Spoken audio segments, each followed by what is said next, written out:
Hello students. Now today we are going to discuss chapter 1 of 12th grade, which is electric charges and fields, and we will be purely concentrating on the NCERT level of this chapter, which will be helpful for the board examinations, CBSE board as well as the state board examinations. It will be a helpful one video where you can revise your whole chapter in a single go. And coming to this chapter, we should be knowing what is electrostatics here. Electrostatics. What is electrostatics? Electrostatics is the study of charge at rest. This is a branch of physics that deals with the study of charge which is at rest. Meaning, what are the things that we'll be studying in electrostatics? The force, field, and the potential due to the electric charge. There are a few industrial applications of electrostatics as well. For example, this Xerox machine is also employed. Applications of electrostatics. If you take, you have the applications of electrostatics in the Xerox machines, and also you have it in electrostatic loudspeakers. Electrostatic loudspeakers, and also we have a few other examples in the spraying machines. For example, spraying of paints, spraying of some sort of a powder. All the cases you have electrostatic applications. Now coming to electric charge. What is an electric charge? We actually represent it with the letter Q. So electric charge is a fundamental property or intrinsic property of matter. Intrinsic property of matter. Electric charge is an intrinsic property of matter. Here, charge is a scalar quantity. It is a scalar quantity. And we know one definition for electric current. What is the definition we have for electric current? We know that. What do we know? We know that current I is equal to dq by dt. That is the rate of flow of charge is current. So by that I can write Q is equal to, I is equal to Q by T. Q is equal to I into T. From which I get the SI unit as SI unit of charge is Coulomb. SI unit of charge is Coulomb. There is CGS unit of charge also. CGS unit of charge is stat Coulomb. CGS unit of charge is stat Coulomb. Right now, 1 Coulomb will always is equal to 3 into 10 to the power of minus 9. 3 into 10 to the power of 9 stat Coulomb. 1 Coulomb is equal to 3 into 10 to the power of 9 stat Coulomb here. And remember, the charge is a scalar quantity as of mass. Mass is a fundamental property. So, like that, charge is also a fundamental property of matter. So, coming to that, here the charge on proton and the charge on electron are the same. What will be the charge on proton? Charge on proton, which is plus E, is equal to 1.602 into 10 to the power of minus 19 Coulomb, and also the charge on electron, which is equal to 1.602 into 10 to the power of minus 19 Coulomb. There is one more charge also, which is we have generally two types of charges, which is positive charge and the negative charge, and there is one more which is a neutral body. Which is no charge. See here, every matter that we consider, every particle, every object, for example, as a metallic rod I consider, or a metallic sphere I consider, in all these cases, the number of electrons will be equal to the number of protons. In that case, what we can say is that the body is the body is said to be neutral. The body is said to be a neutral. So, but you can charge a body by different methods. How can you charge a body? See, there are different methods of charging a body, which is by friction we can charge a body, by conduction we can charge a body, and by induction also we can charge a body. That we will be discussing. And if, for example, by friction they identified, for example, if a glass rod is rubbed with a silk cloth,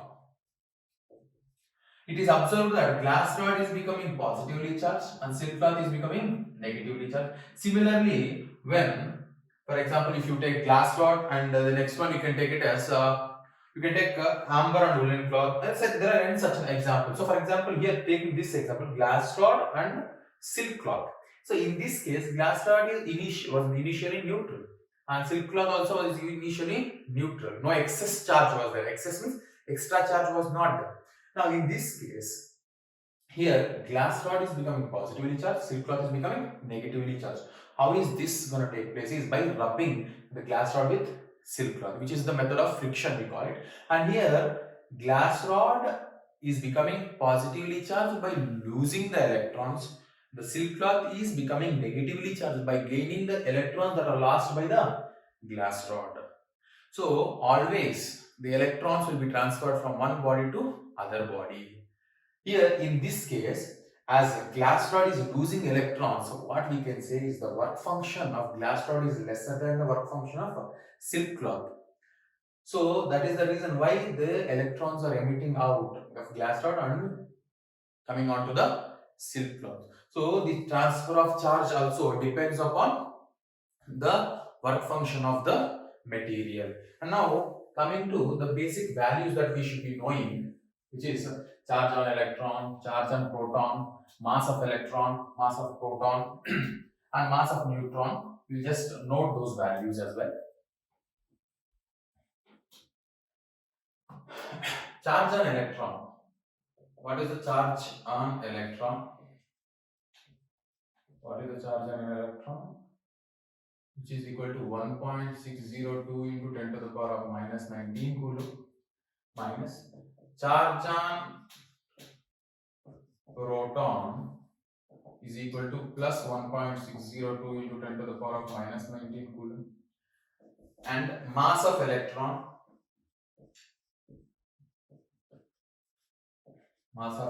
is equal to 9.109 into 10 to the power of minus 31 kilograms is mass of excuse me, mass of an electron. Next, mass of proton is equal to 1.672 into 10 to the power of minus 24 kilogram, and mass of neutron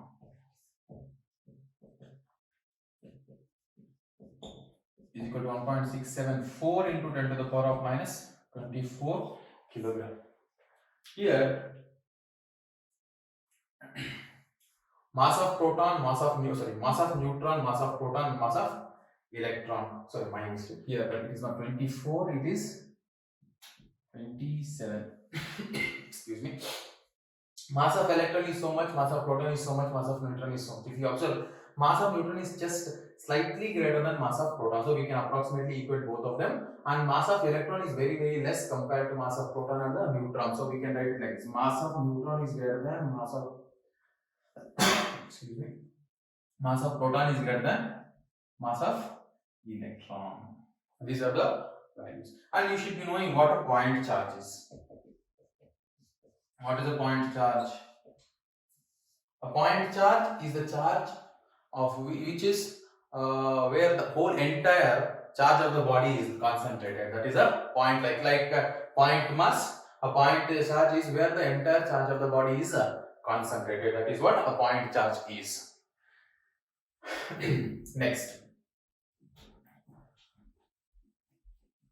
Next thing is, what are the type of the materials that we have? Depending on the conductivity, what are the type of the materials that we have?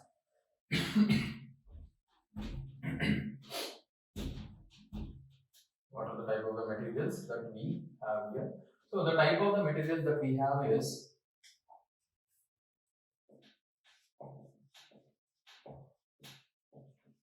what are the type of materials? See, we have conductors, we have insulators, and we have semiconductors. if you observe here, conductors, in conductors, electrons will move freely. Means they'll allow the electrons, or meaning the charge to flow across the conductors. So in insulators, does not allow. Insulators does not allow the flow of charge. Here conductors will allow the flow of charge. Semiconductors will partially allow the flow of charge, that we will be discussing in the chapter which is semiconductors. Its resistance of semiconductors is between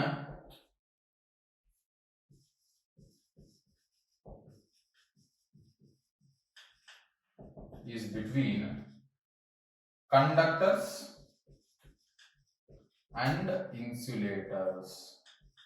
So the resistance that is offered by semiconductors is between conductors and insulators will not allow the electrons to flow across them, and conductors will allow the electrons to flow across them. These are the different types of materials that we come across depending on their conductivity. Here in this case of conductors, for example, if you take conductors, the charge carriers are electrons, which is free electrons.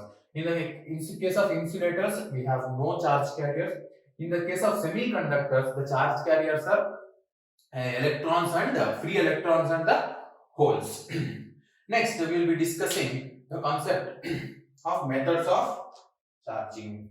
What are the methods of charging? Methods of charging a body. I already told you this example we took, which is friction. Friction is the first method of charging, which is method of charging friction. Second one, conduction. Third one, induction. So coming to friction, in this method, one body is rubbed with the other body. That is the method of friction. One body is rubbed with the other body. Depending on their work functions, one body loses the electrons, other body will gain the electrons. This is the direct contact method, which is friction. And next, coming to conduction. Conduction is also a direct contact method.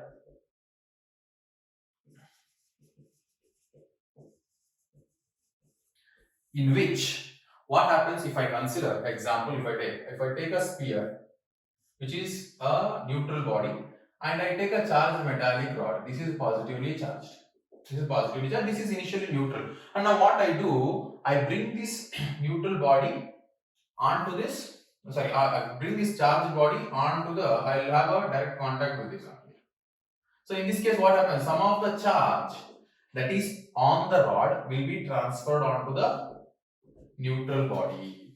How will it be transferred? Here I am taking positive charge. So what happens? The electrons, which are neutral body, we have equal number of electrons and equal number of protons. So what happens? The electrons from the neutral body will be transferred onto the metallic rod. Now if I remove this metallic rod away, what happens is this will be losing its here, and this one here will be charged positively because it loses some of its electrons to the rod. This is one method of charging, which is by conduction, which is by direct contact method. And there is one more method, which is induction. This is the next method. And in the case of conduction, remember the charging body or uncharged body here, in this case, what is actually happening? The uncharged body, which is neutral body, is losing electrons to the charged body. Transfer of charge is taking place, and also the conduction will take place only if there is potential difference between the two bodies. If the potential difference between the two bodies, which is charged body and the uncharged body, which is neutral body, if the potential difference between them is zero, then no conduction will take place. Next, coming to induction. This is the next method of charging, which is in induction. What happens? There are two methods you can have the charging of a body that is going to take place. One of it is by earthing, the other one is without earthing. For example, if I take an uncharged body, which is a neutral body, and I bring a charged body near to it. What happens? Because of this charged body present, what actually happens? The electrons will be aligned on the left side of this, on this face of the sphere, and the positive charges will be on the right.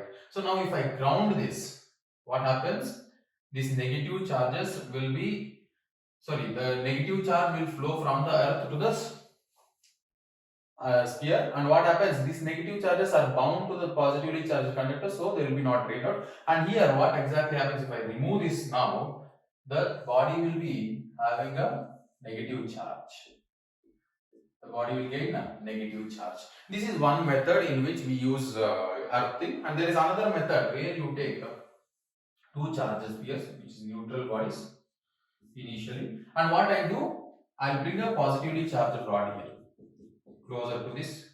What happens? The negative charges will be aligned on this face of the conductor A, and the positive charges are aligned on the other face, like this. Now, see, this property of induction will only be existing till where the charged body is there. If I take this charged rod away, what happens? This, sorry, in this case, if I take the charged body away, what happens? The charge of the sphere will disappear. And in this case, what actually happens? I am having charge on A is negative and B is positive. And similarly, if I separate them,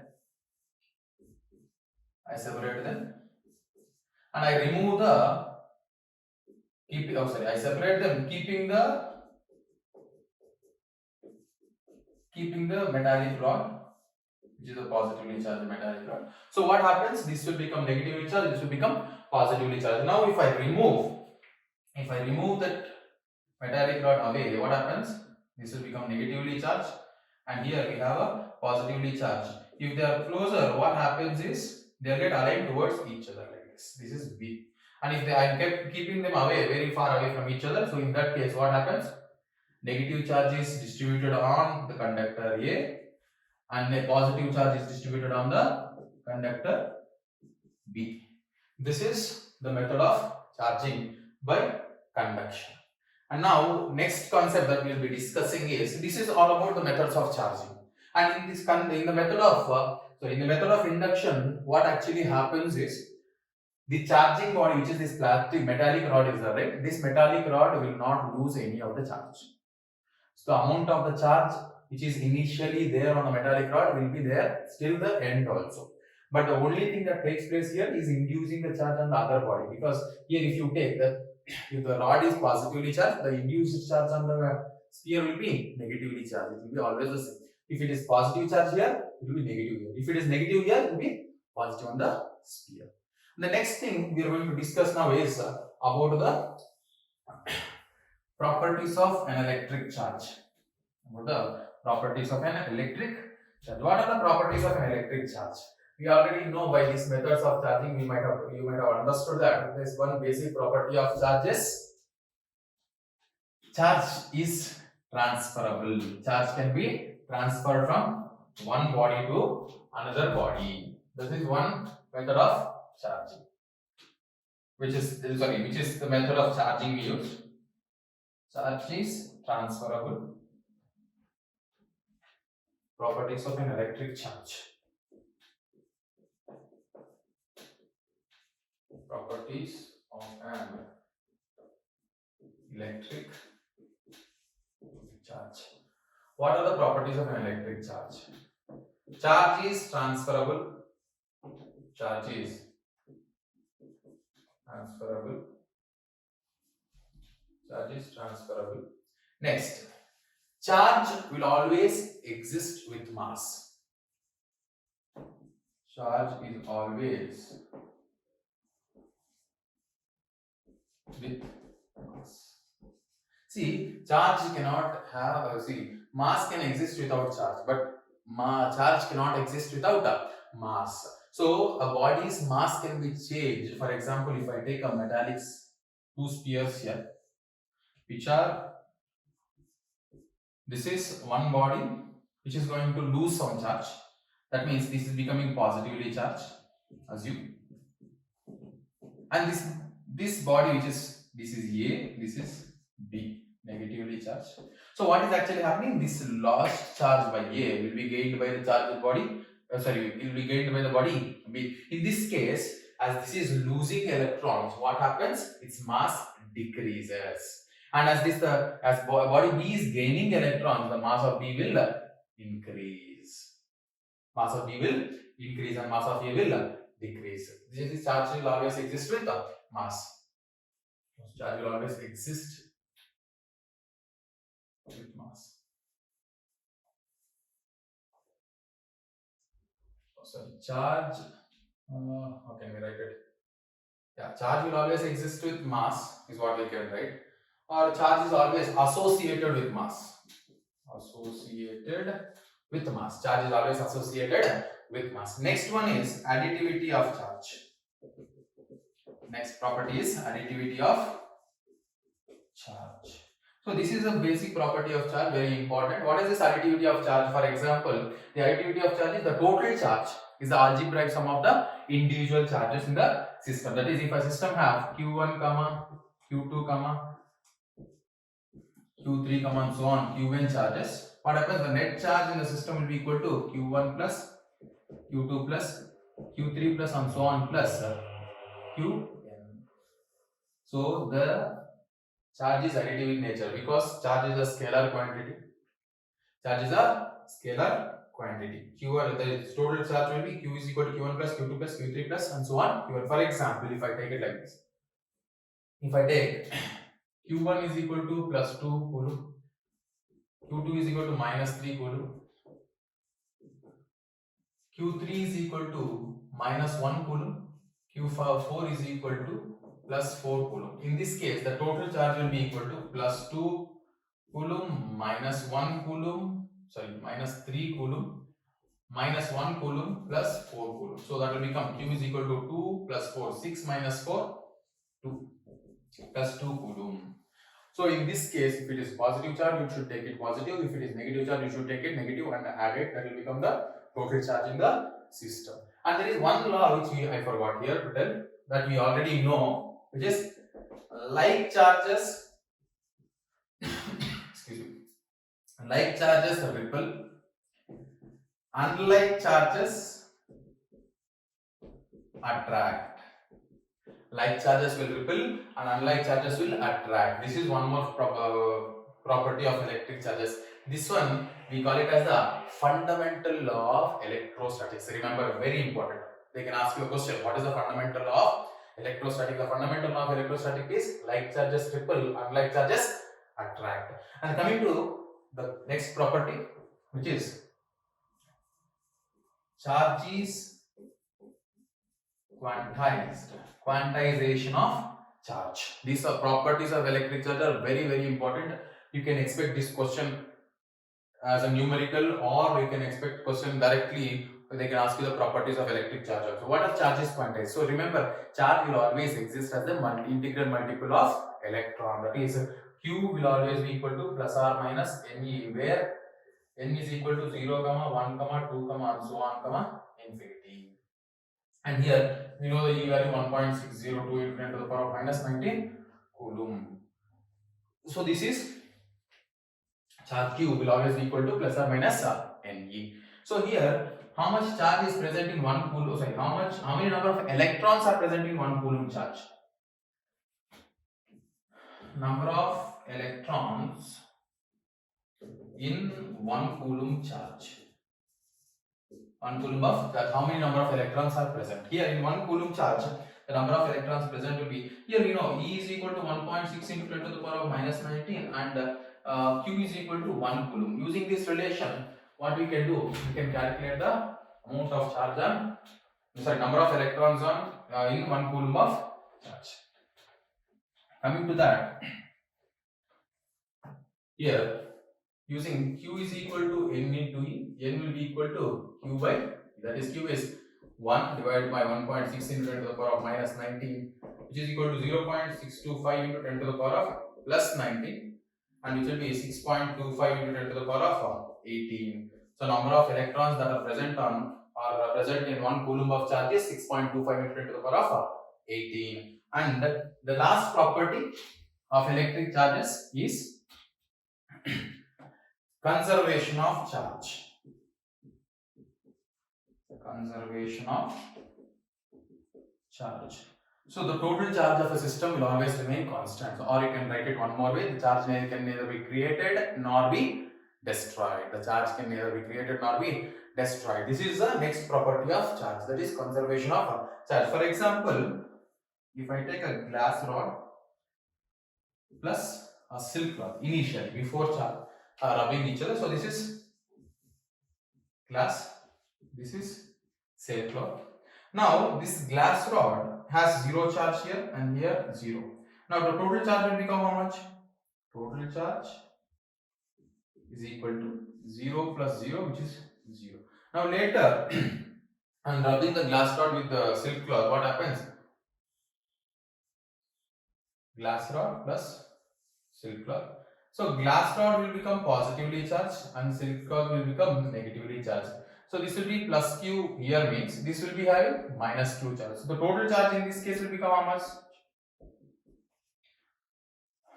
Total charge is equal to, you can write it as plus q minus q, which will be equal to 0. That means conservation of charge means charge is always conserved. The next concept which we are going to discuss is now Coulomb's law. See, the Coulomb's law will explain us the force that will be existing between the two charged particles. For example, if I take two charged particles as one q1, the next one is q2, and these two charged particles are separated by distance. I assume the distance to be equal to r. These two charged particles are separated by distance. According to Coulomb's law of electrostatics, what does Coulomb's law state is the force of interaction between the two charged particles will always be proportional to the product of the charges and is inversely proportional to the square of the distance between them. So coming to that, here q1 and q2 are the two charges. So I can write according to the statement of Coulomb's law, what I can write is F is proportional to the product of magnitude of the charges q and q2, and F is inversely proportional to the square of the distance between them. So now based on that, if I assume this is plus q1 and this is also plus q charge, if both two positive charges if I am taking, so in that case the force that is exerted by q1 on q2 will be repulsive, and q2 on q1 also will be repulsive, and the direction of the force will be, this is force due to 1 on 2, this is a force by 2 on 1. Always they will be directed away. So this is for the case of unlike charges which are separated by a distance r, which is q1 and q2. I am coming to like charges. If I consider two like charges, what will I have is, I have this is two like charges, this is now two unlike charges. This is q1 and this is q2. You are taking this as minus, this is plus. Two unlike charges I am taking. In this case, the force that exists between them is attractive force, and the force direction will be f1 2 bar, or force on 2 by 1, and here in this direction force on 1 by 2. So there will be attractive nature. So according to Coulomb's law, what is the statement that we are given here? F is proportional to the product of the two charges and inversely proportional to the square of the distance between the two charges. On combining these two, what I get is F is proportional to q1 q2 divided by r square, which is F is equal to k into q1 q2 by r square. This is the equation of the force that is existing between the two charged particles. So remember Coulomb's law, which is nothing other than, it states that the force of interaction between the two charged particles will always be proportional to the product of the charges, the magnitude of the charges, and inversely proportional to the square of the distance between them. Here we are taking k. K is electrostatic constant, proportionality constant, called electrostatic constant, or we can also call it as a dielectric constant. Dielectric constant. So this, for this k value depends on, the value of k depends on the medium between the two charged particles, the medium that exists between the two charges, also medium between the charges, and also system of units. The K value depends on the medium between the two charged particles and the system of units. In CGS system, K is equal to 1, and SI system, K is equal to 1 by 4 pi epsilon naught. This is for vacuum. So here the K value for vacuum is K is equal to 1 by 4 pi epsilon naught, which is equal to 9 into 10 to the power of 9. That is the value of K. K is equal to, sorry, this is R square. K is equal to 1 by 4 pi epsilon, which is equal to 9 into 10 to the power of 9, which is having as Newton meter square per Coulomb square. This is the value of K for free space vacuum, or free vacuum you can consider.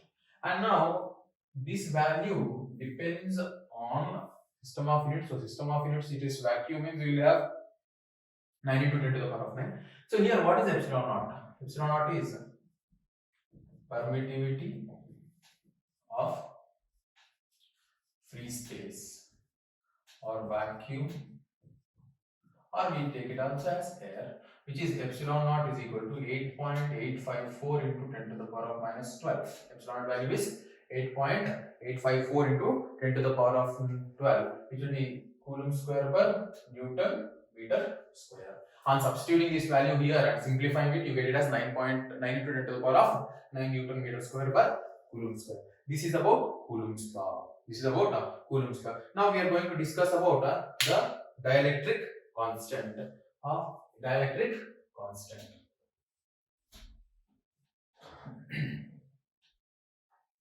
We are now going to discuss about dielectric constant, which is the proportionality constant here.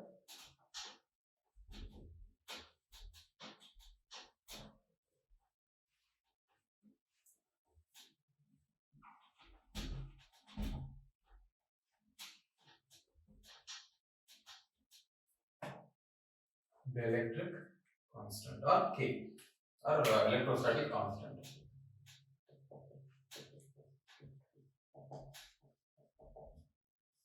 Which is represented with epsilon naught, or relative permittivity, or K. Dielectric constant or relative permittivity, we will take it as. So here, if I take force between the two charged particles in air is equal to 1 by 4 pi epsilon naught into Q1 Q2 by R square. And similarly, in a particular medium of relative permittivity, permittivity of medium is 4 pi epsilon m into Q1 Q2 by R square. I am taking two charges here, Q1 Q2, which are separated by a distance R in free space, as well as the same two charges separated by the same distance in a particular medium of permittivity epsilon naught. Now if I divide F naught by Fm is equal to, what I get is F naught is 1 by 4 pi 1 by 4 pi epsilon naught into Q1 Q2 by R square into 4 pi epsilon m divided by 1 into R square by Q1 Q2. Now here what happens? 4 pi Q1 Q2 R square will get cancelled. So F naught by Fm is equal to epsilon m by epsilon naught, which is equal to K, or we take it as epsilon r. This relation is very important. This relation is very important. So F naught by Fm, force experienced between the two charged particles in water or air, in vacuum by force in the particular medium is equal to epsilon m by epsilon naught, which is equal to K or epsilon r, relative permittivity. We call it as relative permittivity or dielectric constant, that we will also be discussing in the next chapter as well. Next, Coulomb's law in vector form. Coulomb's law in vector form. Vector form of Coulomb's law. This they can ask you a direct question on Coulomb's law. Give the expression of force with in vector form using Coulomb's law. That also they can ask you. So if for that, what I do, I take two charged particles. One is at R1 bar distance. The other one is at, this is Q1, this is Q2. R2 bar from the origin. These two charged particles are located at R1 bar and R2 bar from the or with respect to the origin, and the distance between them is this is the distance between them. So Q1 to Q2 I take it as R12 bar, and from Q2 to Q1 the distance from Q2 to Q1 I consider it as R21 bar. Now if you observe here, the force that is, these two are positive charges, the force that is experienced by Q2 because of Q1 is F21 bar, and force on 1 due to 2 is F12 bar. See, the two positive charges, their force on Q2 by Q1 is force on 2 by 1 and force on 1 by 2. Here if you observe, if I take in triangle of vector addition also we can use here. So if I consider R1 bar R like this, a triangle distance like this. This is R1 bar, this is R2 bar, and this is R12 bar. So from triangle of vector addition, two vectors are along the same direction, that is I can write as R1 bar plus R12 bar is equal to, I take it as R2 bar, and I calculate R12 bar which is equal to R1 bar minus R2 bar. That this is one equation for the distance between Q1 and Q2. Similarly, if I am calculating the distance from 2 to 1, that is I took it as R21 bar in this direction, this is R2 bar and this is R1 bar. So R2 bar plus R21 bar, because these two vectors are on the same direction, that is R2 bar plus R21 bar is equal to R1 bar. So from which R21 bar is equal to R1 bar minus R21 bar is equal to R1 bar minus R2 bar. So we have the values of R12 and R21. So now according to Coulomb's law, what do we have? According to Coulomb's law, we have force between the two charged particles. What is that force? So F12 bar and F21 bar. So F12 bar is equal to, I can write it as 1 by 4 pi epsilon naught into Q1 Q2 divided by R12 bar. Sorry, F12 bar is the force on, so it will be R21 bar whole square into R21 cap, which is R21 cap is a vector, unit vector representing along the direction of the force F12 bar.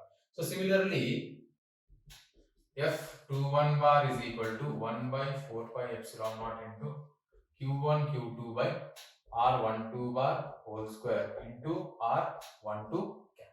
Here R21 cap is unit vector, which is R21 bar divided by R21 magnitude, and also R12 bar is equal to R12 cap is equal to R12 bar divided by R12 magnitude of the vector.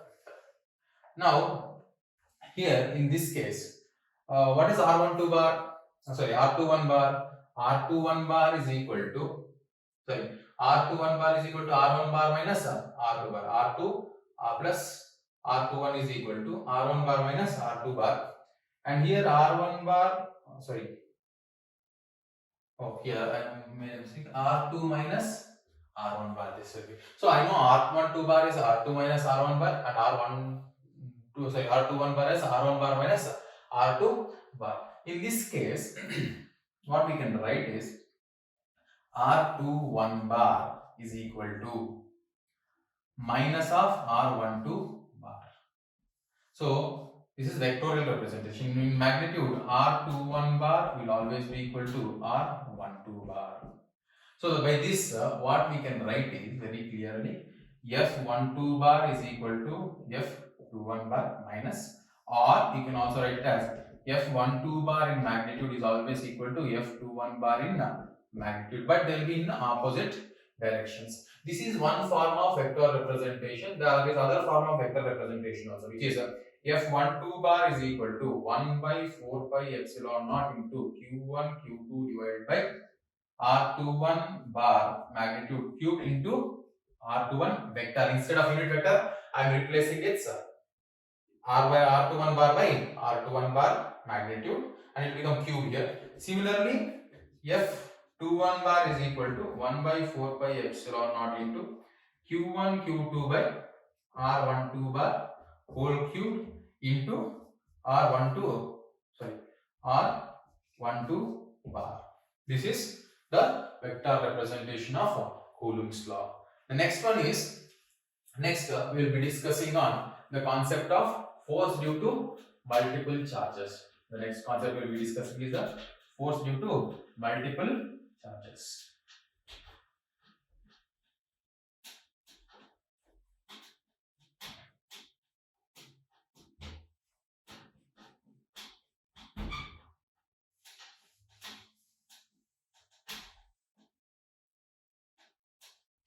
Force due to the multiple charges. So that is force due to multiple charges, or you can take it as a superposition principle also.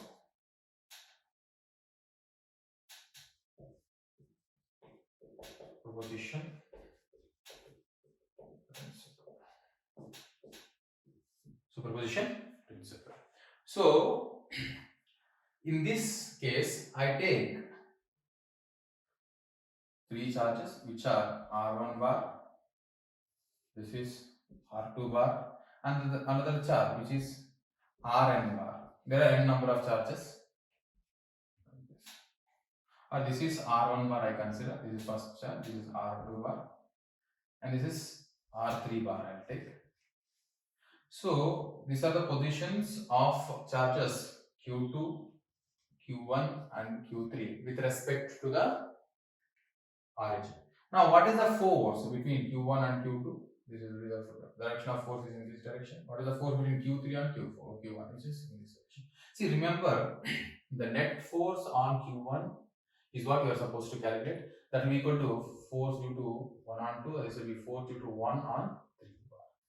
So if you observe here, the net force on Q1 will be equal to the vector sum of the forces F12 bar and F13 bar. That is what the principle of superposition is. That is, F bar is equal to F12 bar plus F13 bar, which is F bar is equal to 1 by 4 pi epsilon naught into Q1 Q2 divided by R.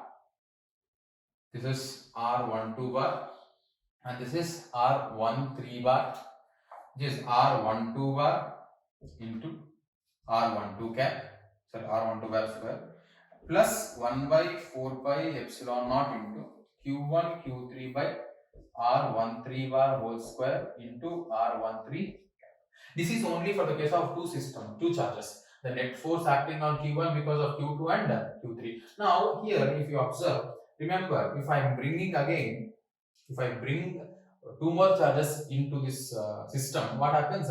The force that exists between Q2, Q1, the force that exists between Q3, Q1 will always remain constant. It will not change. But what will change here? The net force that is acting on the Q1 charge. The force that is existing between two charges, Q1, Q2 will be same, Q1, Q3 will be same, Q1, Q4 will be same, Q1, Qn will be always constant. If I am bringing 100 charges also and calculating the net force, calculating the force on Q1 because of the 100 charges also, the force that exists between the two individual charges, which is Q1, Q2, Q1, Q3, if I bring n number of charges also, it will remain constant. But what will change here? The resultant net force on Q1 will be changing. So if I take n number of charges, the force will become F bar is equal to 1 by 4 pi epsilon naught into Q1 Q2 by R12 bar whole square into R12 cap plus 1 by 4 pi epsilon naught into Q1 Q3 divided by R13 bar whole square into R13 cap plus and so on, plus 1 by 4 pi epsilon naught into Q1 Qn divided by R1n bar whole square into R1n cap. So this will become the net force. I can write it as F bar is equal to 1 by 4 pi epsilon naught or Q1 is common here. Q1 is same, Q1 by 4 pi epsilon naught into summation I is equal to 1 to n Qi divided by R1i whole square into R1i cap. This is the force on Q1 charge due to n number of charges. This is the concept of superposition principle, where there are different numericals on this concept, which we will be sharing with individual questions as a video in our YouTube channel as well. So this is the force due to multiple charges.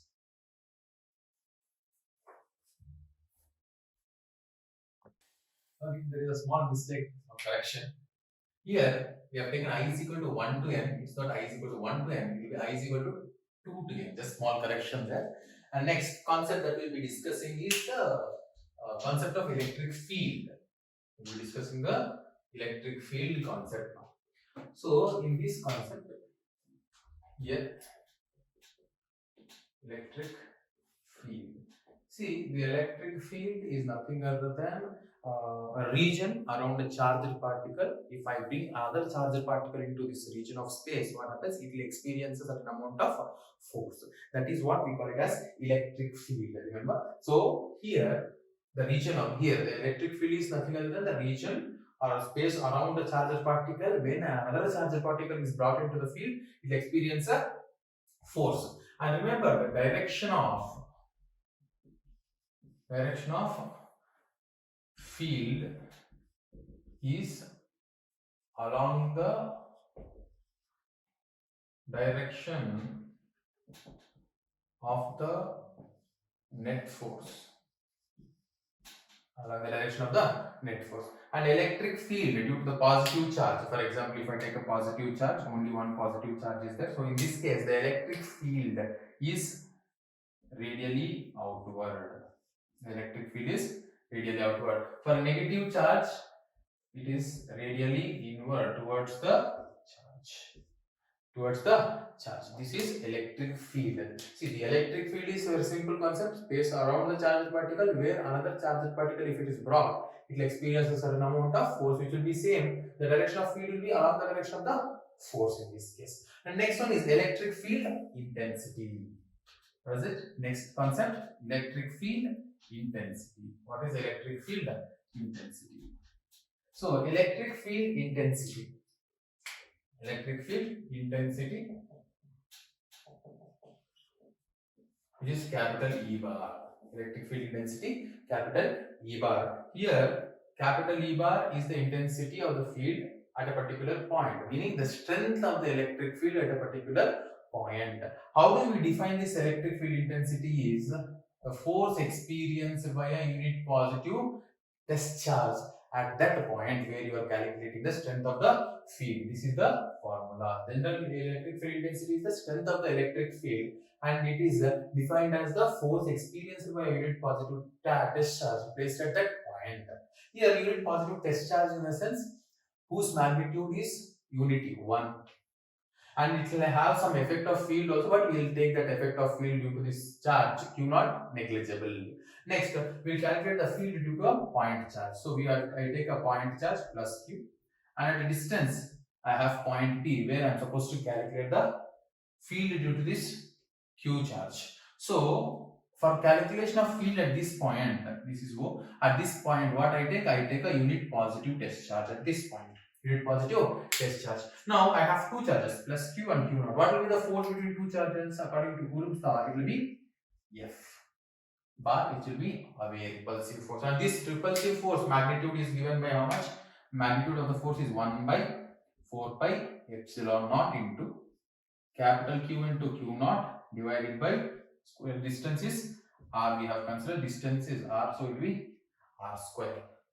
So we know that by the definition of, what do we know? Field is equal to force by charge. Field is equal to force by unit test charge. So using this, I get 1 by 4 pi epsilon naught into capital Q into Q naught divided by R square into 1 by Q naught. So here, what happens? Q naught gets cancelled out. So the field at the point P due to this point charge will be equal to 1 by 4 pi epsilon naught into capital Q by R square. So vectorially, vector form, how can you write this? Vector form is E bar is equal to 1 by 4 pi epsilon naught into capital Q by R square into R cap, where R cap represents the unit vector along the direction of the field. And remember, it will be always having the direction which is of the force. This will be the direction of field also. Now, this is the vector form. If you observe here, field is inversely proportional to the square of the distance. That means if I draw the graph between field and the distance, what I get is field taken in the y-axis and the distance taken in the x-axis. A graph will be a curve decreasing like this, where E is inversely proportional to the square of the distance. This is of the concept of electric field intensity due to a point charge. Next, we will be discussing on electric field due to a system of charges. Electric field due to system of charges, which we discussed already based on the force also. Force and concept of force, we did discuss about the force due to system of charges, and here now we will be discussing field due to system of charges.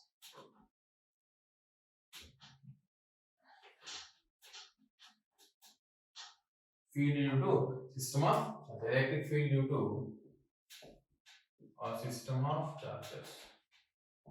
So if I consider n number of charges, I have Q1, Q2, Q3, Qn, and I have a point P here, which is located at R1 bar from Q1, R2 bar from Q2, R3 bar from Q3, and Rn bar from Qn. Now the field due to this charge is in this direction, field due to this one is in this direction, field due to this one here, and field due to this one here. So now this field is, I take it as E1 bar. At point P here it is En bar, and here it will be E3 bar, and here it will be E2 bar. So according to the superposition principle, again the force that exists, or the force, the field, the net field will be equal to the vector sum. So E bar is equal to E1 bar plus E2 bar plus E3 bar plus and so on plus En bar. So that will be E bar is equal to 1 by 4 pi epsilon naught into Q1 by R1 bar square into R1 cap plus 1 by 4 pi epsilon naught into Q2 by R2 bar whole square into R2 cap plus and so on plus 1 by 4 pi epsilon naught into Qn by Rn bar magnitude square into Rn cap. So now the resultant field will be equal to E bar is equal to 1 by 4 pi epsilon naught into summation of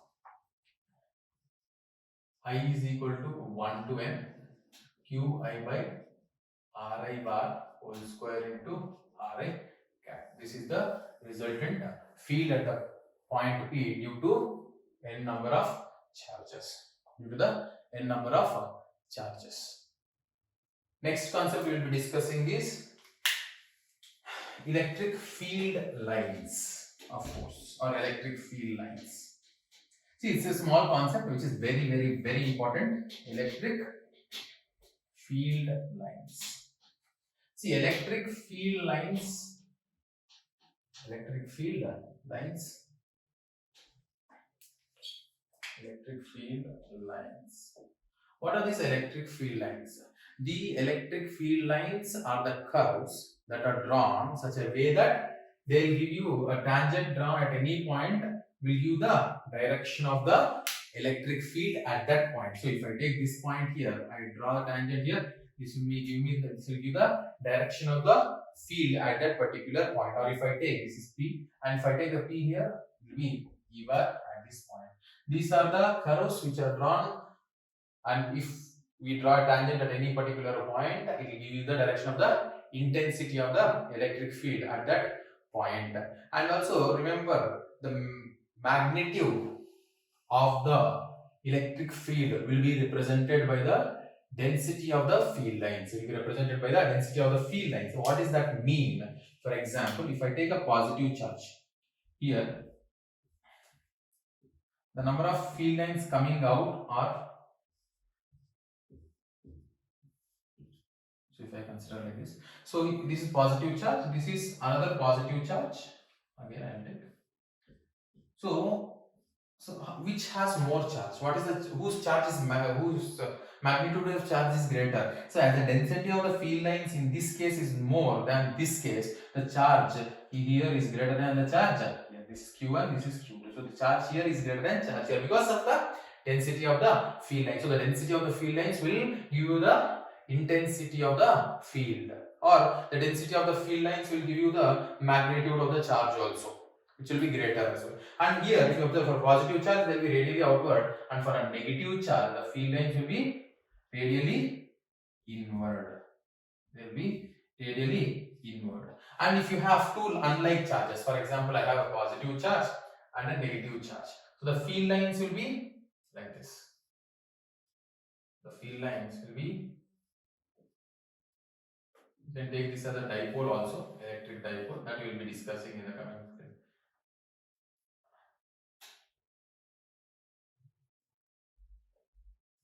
Like this.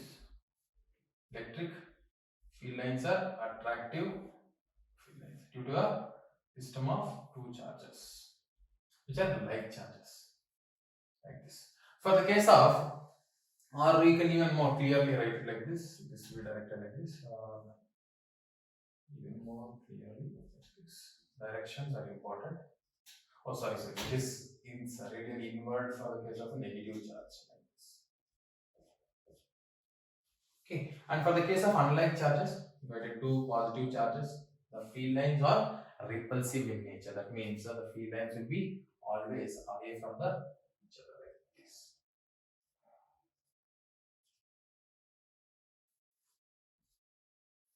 They can ask you this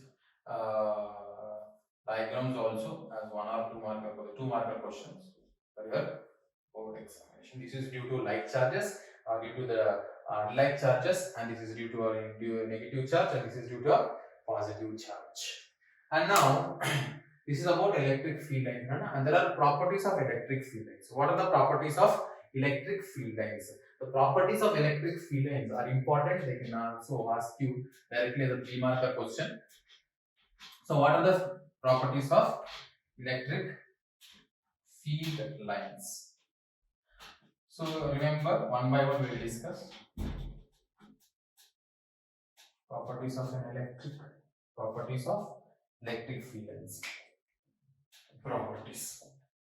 What are the properties of electric field lines? Number 1, see, electric field lines are continuous curves, which is they start from a positive charge and they end at a negative charge. I already showed you here. So continuous curves start from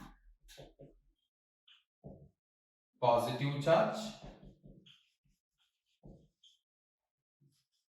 and end at negative charge. This is the first property. Second one, I already have drawn. For a positive charge body, they are radially outward field lines, and the density of the field lines will give you the intensity of the field as well as the magnitude of the charge. This is the case of positive charge, and negative charge I have given you for the case of a dipole, and also I have given you for the case of an unlike charges one as well. Now next property,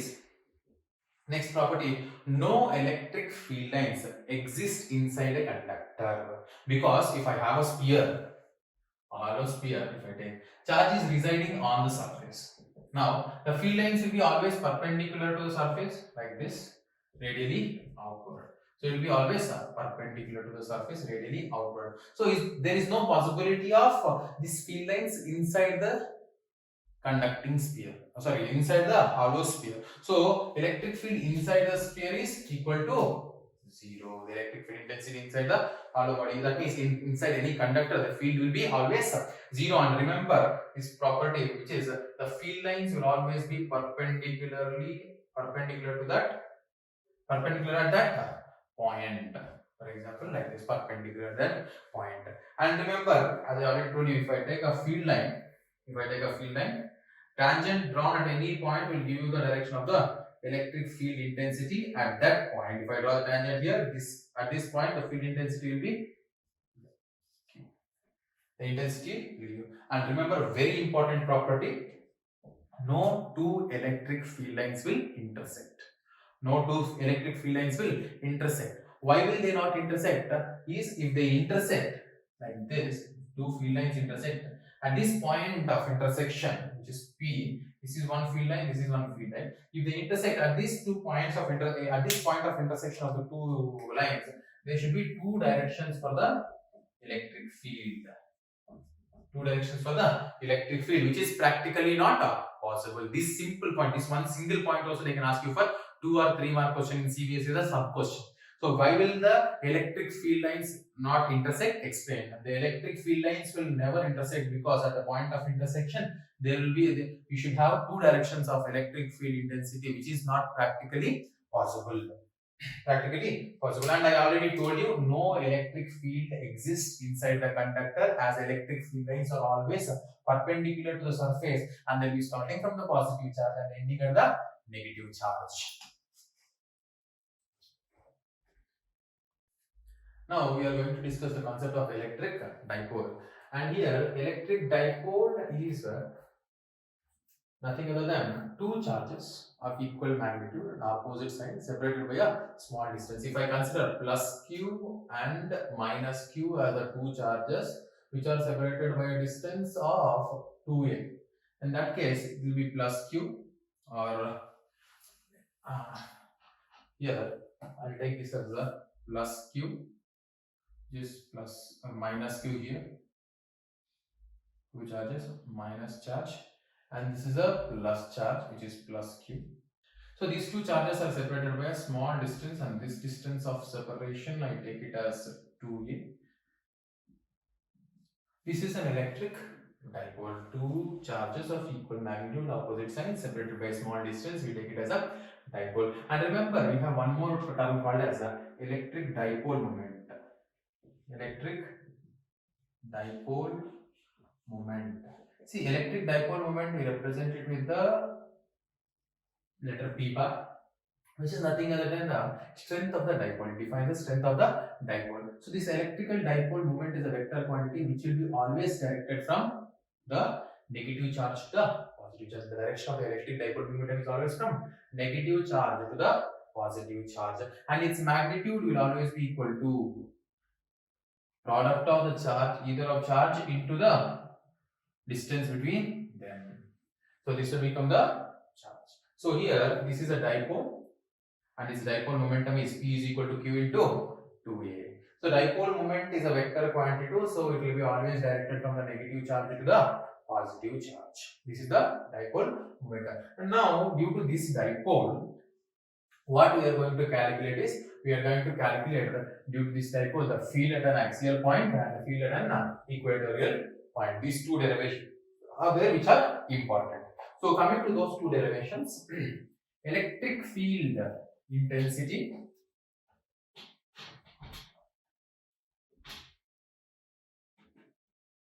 electric field intensity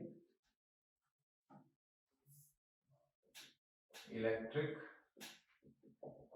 field intensity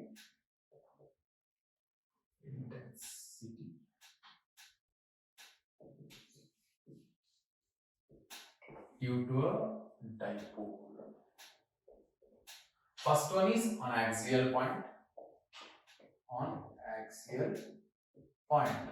On axial point at a distance r from the center of the dipole. Electric field intensity to the dipole at an axial point and at a distance r from the center of the dipole. So I am taking the dipole plus q minus q and plus q at 2 points A and B separated by a small distance 2a, and this is the dipole. From the center of the dipole we have the point P located on the axis of the dipole, which is at point this is point P, and this point P is at what distance? At distance r from the center of the dipole. And now this is A. Okay, this is not point P, this is point C you take, because we will take the dipole. Dipole momentum is always directed from the negative charge to the positive charge.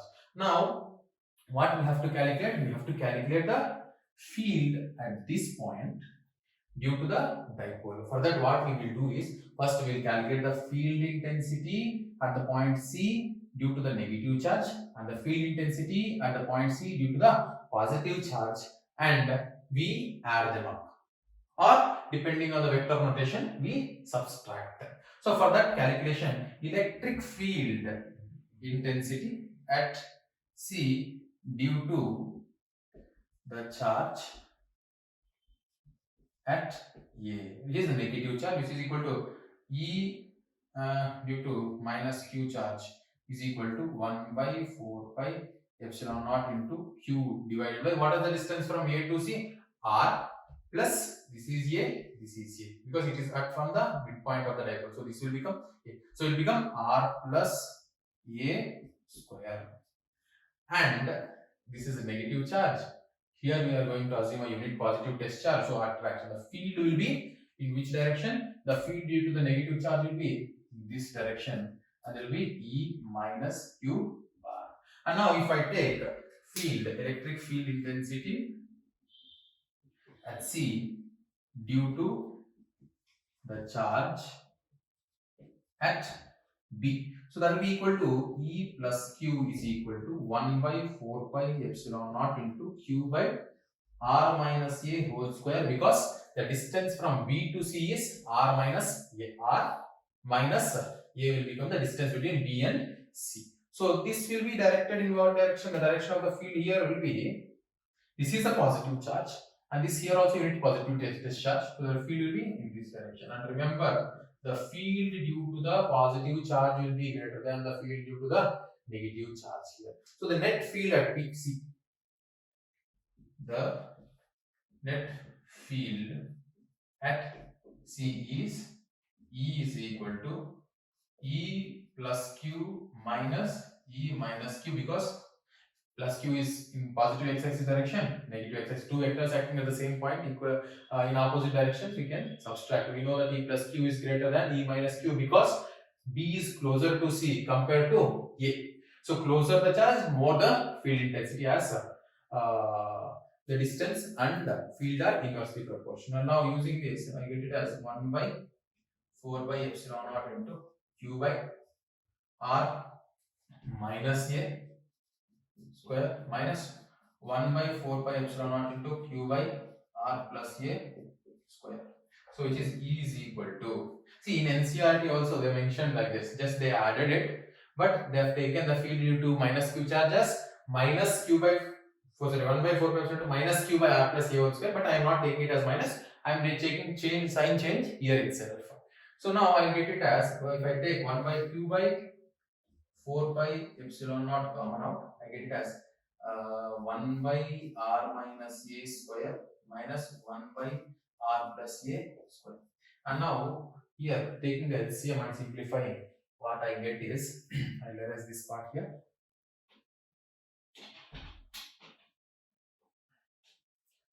On simplifying that, what I get is field E is equal to Q by 4 pi epsilon naught into R plus A whole square, means R square plus A square plus 2AR minus of R square minus A square is R square plus A square minus 2AR by R square R plus A square into R minus A whole square. So this is the expansion.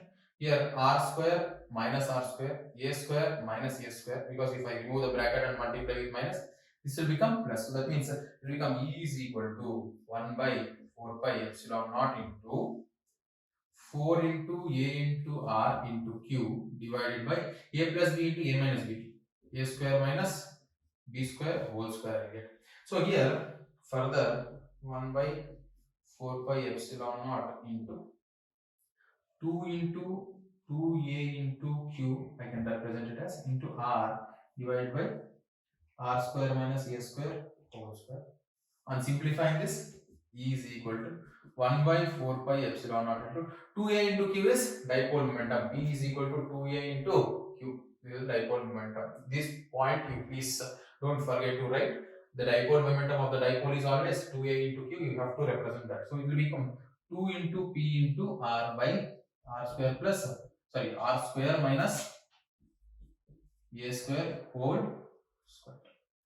R square minus a square whole square. This will be the field at a point P or point C due to the dipole, which is on the axis of the dipole. If in case, if I consider, if R is very greater than A, then what I can do is R square minus A square can be approximately equated to R square. On taking R square minus A square approximately equal to R square, in that case, what I get is, I get the field as E is equal to 1 by 4 pi epsilon naught into 2 pr by, in the place of r square minus a square, I'll replace it with r square. I'll get it as r square whole square, means I'll get r square 4, so cancels out, cubed. E is equal to 1 by 4 pi epsilon naught into 2p by r cubed.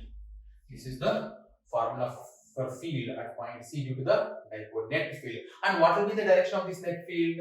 It will be, net field will be in this direction. The field of direction, the direction of field is along the axial point is E bar. And if you observe here, the direction of field and the the direction of dipole momentum and the field are along the same direction for the case of a dipole. So here in this case, the vector representation you can write it like this: E bar is equal to 1 by 4 pi epsilon naught into 2 p bar divided by r cube. See, E bar and p bar are along the same direction.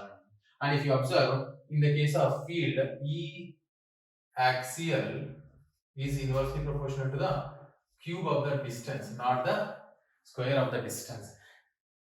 Electric field due to dipole will be varying not inversely by square, but it will be inversely by cube times of the distance.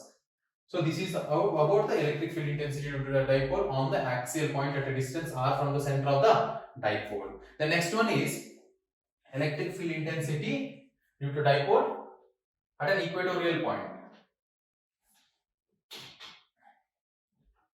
These derivations are also important. They can ask you numericals based on this, or they can ask you directly these derivations if it is theoretical based question. If it is numericals, it will be direct formulas. But if it is a derivation, you have to be knowing the whole derivation. Next is electric field at a point on the perpendicular bisector. Also, you can take it as, or I can also consider it as equatorial point, which is equatorial point. So electric field intensity due to a dipole at perpendicular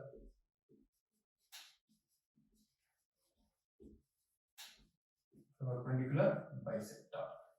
So coming to this, so I take a dipole and draw the diagram. So negative charge and a positive charge separated by distance 2a. From the center of the dipole, we are taking a point P, which is located at a distance r. This is our point, not point P, point C. I take it as point C. And this is the distance between the two charges. Now, if you observe, this is A, this is A. So this will become, this distance here will become root over r square plus, Pythagoras theorem you can use. So hypotenuse will become r square plus a square, and this distance also will become r square plus a square. Here this is minus q and this is plus q. This is a, this is b, and this is dipole momentum will be in which direction? Always dipole momentum will be from negative charge to the positive charge, which is p bar, directed from negative charge to positive charge. Now to calculate the field at the point C, I have to take the unit positive test charge at the point P. So for that consideration, if I consider the point at point C, if I take a unit positive charge, this is a negative charge, this is a positive charge. So the direction of field will be attractive in nature, which is E minus Q bar. And this is a positive charge and this is a positive charge. So the field will be in this direction, which is E plus Q bar. Now, if I consider this as theta and this also as theta, what I get is I can resolve with these components of field. One along x axis, the other along y axis. So if this is theta, this here will become theta. So E plus Q can be resolved as E plus Q sin theta, and here it will be E plus Q cos theta. and this is theta, this is z formation, so this becomes theta here. So using that, E also can be taken as E minus q cos theta here, and E plus q sin theta along this direction. Now, if you observe electric field intensity at the point C due to negative charge, we will write, due to positive charge also we will write. So, electric field intensity at C due to the charge at A. So, that will be E minus q bar is equal to, E minus q is equal to, what I can write, 1 by 4 pi epsilon naught into charge is q divided by the distance is square of r square plus a square, that will be root over r square plus a square is just r square plus a square, because root and square gets cancelled out. Next, electric field intensity at C due to the charge at B is E plus Q is equal to 1 by 4 pi epsilon naught into Q by r square plus a square, because the magnitude of the charge is same, also the distance is same. Now, if you observe these two equations from the above, it is clear that E minus Q is equal to E plus Q is equal to 1. I will write it as E, which is equal to 1 by 4 pi epsilon naught into Q by r square plus a square. Now, if you observe E plus Q sin theta, sorry, this is not plus Q sin theta, this is E minus Q sin theta. As we know, E plus Q is equal to E minus Q, and here E plus Q cos theta and E plus Q sin theta and E minus Q sin theta will get cancelled out as they are equal in magnitude and opposite in direction. This is E minus Q sin theta. E minus Q sin theta. As we know, E plus Q and E minus Q are same, which is E. I can replace E sin theta is equal to E sin theta. So, two vectors acting at the same point, equal in magnitude and opposite in direction, they cancel out. The net field at the point P will be due to E minus Q cos theta and E plus Q cos theta. So, net field at C is E is equal to, I take it as both the fields are along the same direction, E minus Q cos theta plus E plus Q cos theta. We know E plus Q and E minus Q are same, which is E perpendicular bisector is equal to.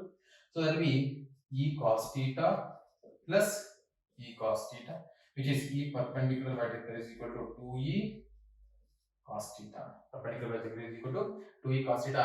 And from the diagram, if you take from the diagram, I can write from this triangle, from triangle CAO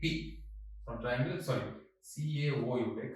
From triangle CAO, what I can take cos theta is equal to, I can write cos theta is equal to adjacent by hypotenuse, that is A divided by r square plus a square whole to the power of 1 by 2, because root means 1 by 2. So, substituting all the values, E perpendicular is equal to 2 into 1 by 4 pi epsilon naught into E value Q by r square plus a square whole to the power of 1 into A by r square plus a square whole to the power of 1 by 2. So, in this case, what I will get is E perpendicular bisector is equal to 1 by 4 pi epsilon naught into 2a into q divided by r square plus a square whole to the power of 1, r square plus a square whole to the power of 1 by 2. Bases or equal powers can be, and it will be r square plus a square whole to the power of 3 by 2 we will get. So, here replacing 2a into q as the dipole moment, which is what is the dipole moment here? Dipole moment P is equal to 2a into q for the dipole. So, replacing that, E perpendicular bisector is equal to 1 by 4 pi epsilon naught into P by r square plus a square whole to the power of 3 by 2. Now, if r is very greater than a, then I can replace r square plus a square can be approximately equal to r square, and E perpendicular bisector will be equal to 1 by 4 pi epsilon naught into here P by r square whole to the power of 3 by 2. Square and root gets cancelled. So E perpendicular bisector is equal to 1 by 4 pi epsilon naught into P by R cubed. So here the net field will be in this direction, which is E perpendicular, and then dipole momentum will be in the positive x-axis direction. So they are anti-parallel. In the case of equatorial point, the field and the dipole moment are anti-parallel to each other. In the case of axial point, they will be along the same direction. So vector form, if I have to write, E perpendicular is equal to minus 1 by 4 pi epsilon naught into P bar by R cubed. This is how I have, because minus represent they are anti-parallel to each other. So this is the field on the perpendicular bisector of a dipole, which is placed at a distance of r from the center of the dipole. Note one point very important, as I already told you. What did I tell you? E does not vary inversely square to the distance. Instead, it will vary inversely cube to the distance in the case of a dipole. And remember one more point: E axial is always equal to 2 times of E perpendicular bisector. This relation also you remember, which is important for a few. Sometimes they ask you numerical based on this concept as well. Next, we will be discussing on the dipole in a uniform external field. If you place a dipole in an external field, what happens? That will be torque acting on a dipole in an external electric field.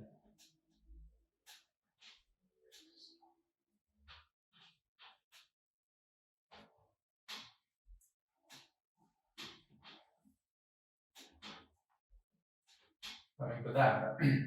So if I place a dipole in an external uniform electric field, what will be the torque that will be acting on the dipole? In that case, this is very important question, and again they can ask you for 3 marks definitely. And there are conditions under this concept which they can ask you as MCQs, also as 1 mark or 2 mark questions in there. So coming to that, dipole in a uniform electric field.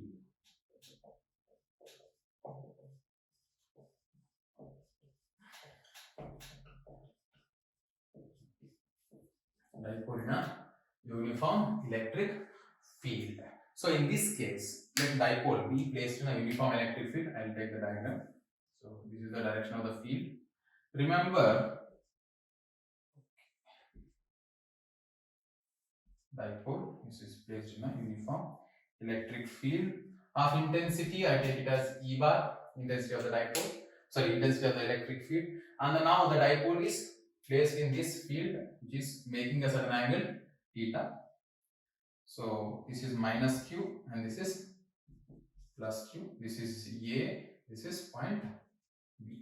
Now if there is a charge that is placed in a field, the force experienced by the charge, by the positive charge in an external electric field, is along the direction of the field, which is F bar is equal to Q into E bar.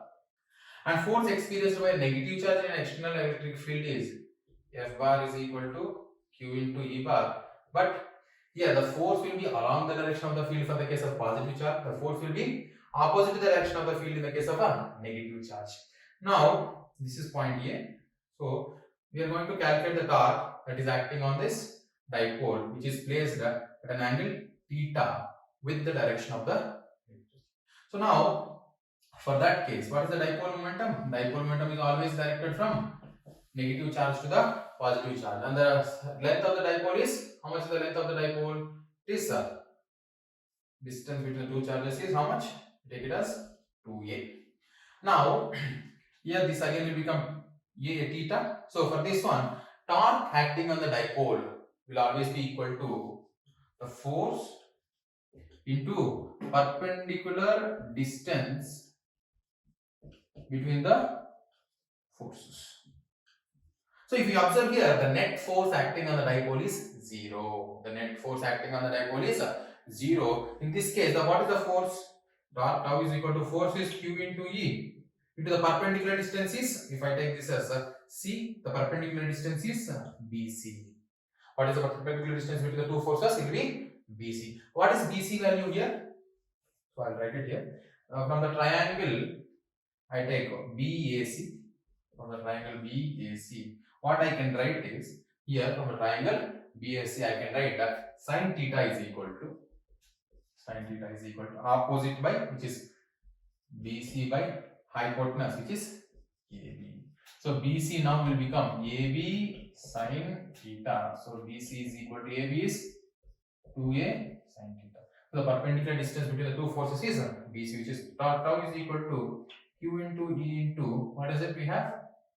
2A sin theta, from which I can write it as tau is equal to 2A into Q into E sin theta. So tau is equal to PE sin theta, which is torque is a vector quantity. So tau bar is equal to P bar cross E bar, the cross product of the two vectors. Here the direction of tau bar is given by right hand screw rule and perpendicular to P bar and E bar. That is, the resultant torque will be always perpendicular to the plane containing P bar and E bar. This is torque. And now there are special cases under torque. When is the torque maximum, when is the torque minimum, and when is torque 0? Or if theta is equal to 0 degrees, then torque is equal to PE sin 0. Sin 0 is 0, so torque will become 0. In this case, torque is 0. That means the dipole is at stable equilibrium. That means the direction of the field and the dipole, this is field E bar, and the dipole momentum minus Q plus Q are along the same direction. That means in this case the net force is 0 as well, and the torque is also 0. This is called as a stable equilibrium case. And there is one more case, which is if theta is equal to 180 degrees, then tau is equal to PE sin 180 degrees, which is again 0. But here in this case, if you observe, field is in the positive direction, and also the dipole is antiparallel. That means dipole momentum E bar is in the positive direction and the dipole is in the antiparallel. This is minus Q, this is plus Q. So the dipole momentum in the opposite direction. So this is called as an unstable equilibrium of the dipole. This is unstable equilibrium of the dipole. This is stable equilibrium, where dipole momentum and E bar are along the same direction. We call it as stable equilibrium, which is angle between P bar and E bar is 0 degrees. Unstable equilibrium, angle between P bar and E bar is 180 degrees. And there is one more condition as well, which is torque is here. In this case, if theta is equal to 90 degrees, then tau is equal to P sin 90 degrees, which is tau is equal to P into E, which is the maximum value. Which is the maximum value of torque. This is the case of the field, the torque on a dipole placed in a uniform electric field. They can ask you this question for 3 marks. These conditions 1, 2 and 3. These are very important. What is the angle between the dipole momentum and field when it is at stable equilibrium? 0 degrees. When it is at unstable equilibrium, 180 degrees. When is the torque acting on a dipole maximum? At 90 degrees. These conditions I am telling you again and again. Please remember very clearly. Very, very, very important. The next concept, here we have taken a uniform electric field. Now we will take a dipole in a non-uniform electric field. We will take a dipole if it is placed in a non-uniform electric field. Means non-uniform electric field in the sense the field intensity at every point will not be the same. In this case it is same, but in the next case we will not taking the field at every point to be the same. So they might ask you there and here a few questions on that. So we'll just go through it once.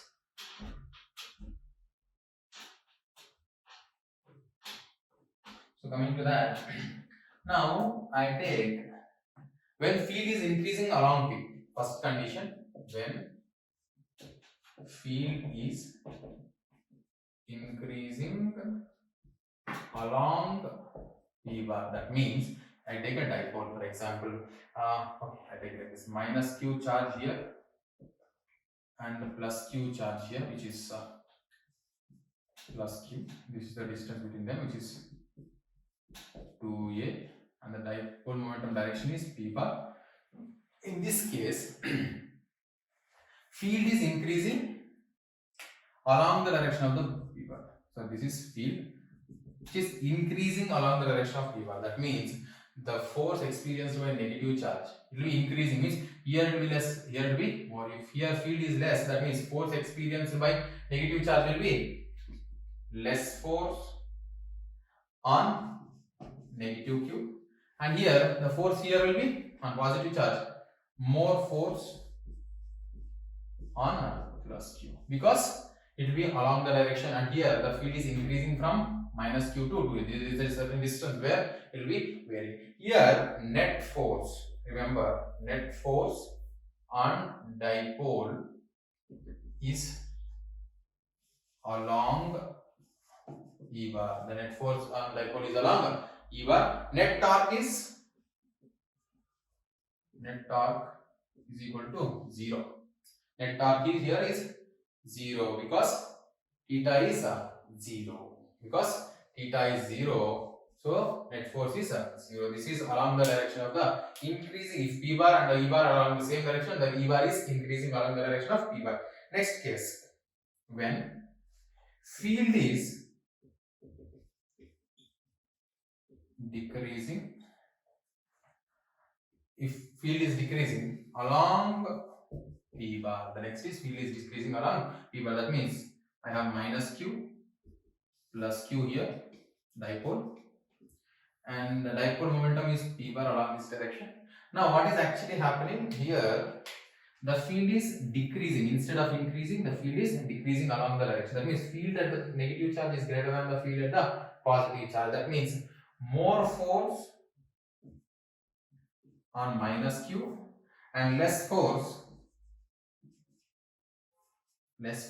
on plus q, as it is decreasing. Here in this case also, net force on the dipole is opposite to E bar. The net force on the dipole is opposite to E bar. Net force on the dipole is opposite to E bar, and the net torque is again 0 because it is again theta is equal to 180 degrees. Now we are going to discuss a concept related to electric dipole and its field. So for that, for example, we have done on the axial point and equatorial point, that is done. But there is one more case. If I take a negative charge minus q and a positive charge, which is the dipole plus q, and at a random position, the distance from the center of dipole is r, and if making theta here at this position, this is A, this is B. At this position, what is the field be equal to? At this position, the field will be E is equal to 1 by 4 pi epsilon naught into, sorry, P by R cube into root over 3 cos square theta plus 1. So if theta is equal to 0 degrees, cos 0 is 1, so root of 4 will be 2 pi by r cube, that will become an axial point.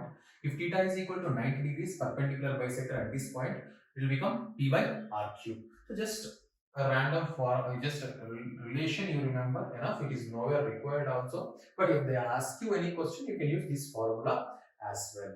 Now there are limitations actually for Coulomb's law, and that's why we have this concept of Gauss law coming into the picture here. So what are those limitations? So limitations of Coulomb's law are that it is only applicable for the charge which is a point charge which is at rest. For charge distribution, Coulomb's law is not applicable. So there comes this Gauss law. But before going to the concept of Gauss law, there is one small concept that is also on a field that we have to discuss.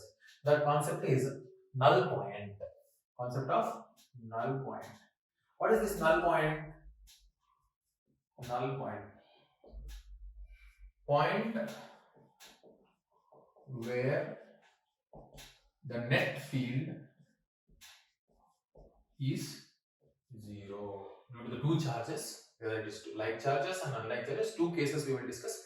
where the field is 0. Coming to the first case. First case is for like charges. Like charges if I consider.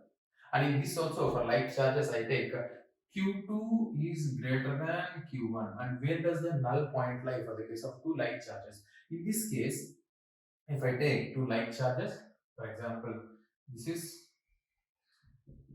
Q1 and this here is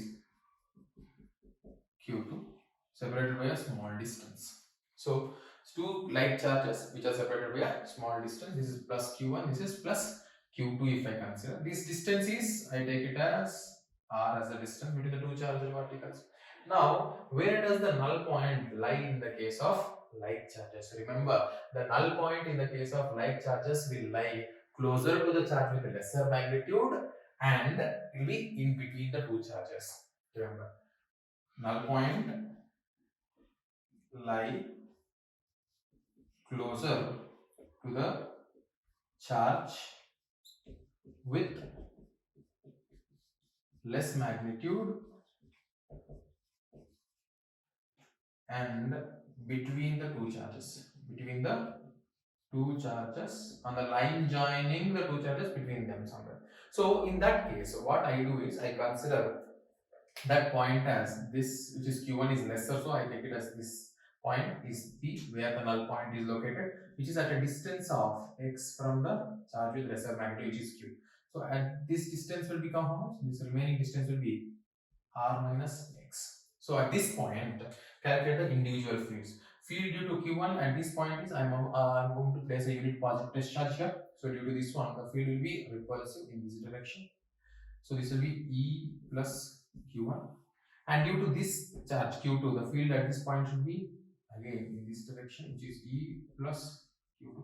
Remember, if the field to be 0 here, the electric field intensity at the point P due to plus Q1 and the electric field intensity due to the point P, it's due to the point charge Q2 at P should be equal in magnitude and opposite in direction. This possibility of opposite in direction will be only possible between the two charges, not outside anywhere between the two charges. Coming to that, here E plus Q2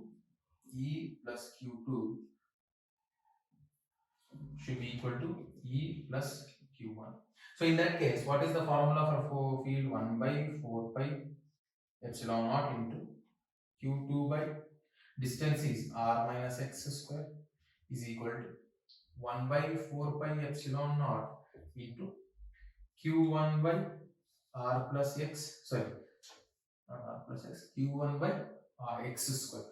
So now here what happens? 1 by 4 pi epsilon, 1 by 4 pi epsilon gets cancelled out. Now on simplifying this, what will I get is, I get it as R minus x by x whole square is equal to Q2 by Q1.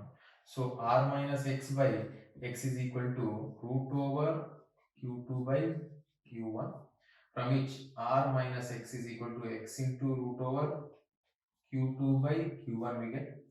And on further simplification, what I get is R is equal to, this x here goes other side, so it will be x into root over Q2 by Q1 plus x you take common out, R is equal to x into root over Q2 by Q1 plus 1.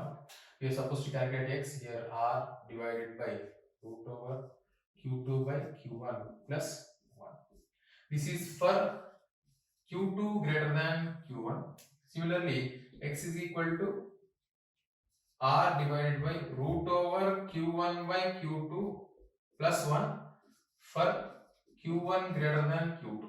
This x is the distance of the null point from the charge with lesser magnitude. You can use this formula also, but in CBSE examinations and state board examinations, if you get a question like this, you follow the same method, but you will be given with this Q1 value and Q2 value and the R value. So this simplification goes even more easier than this. So these formulas you remember, x is equal to R by root over Q2 by Q1 plus 1 for Q2 greater than Q1, and x is equal to R by root over Q1 by Q2 plus 1 for Q1 greater than Q2. This is for the case of like charges. This is for the case of like charges. Where does the null point lie? Between them, also not between them, somewhere in between the two charges and closer to the charge with the lesser magnitude. If Q1 is equal to Q2, in that case the null point lay exactly at the center of these two charges. Now coming to the next one, unlike charges. Next one is unlike charges.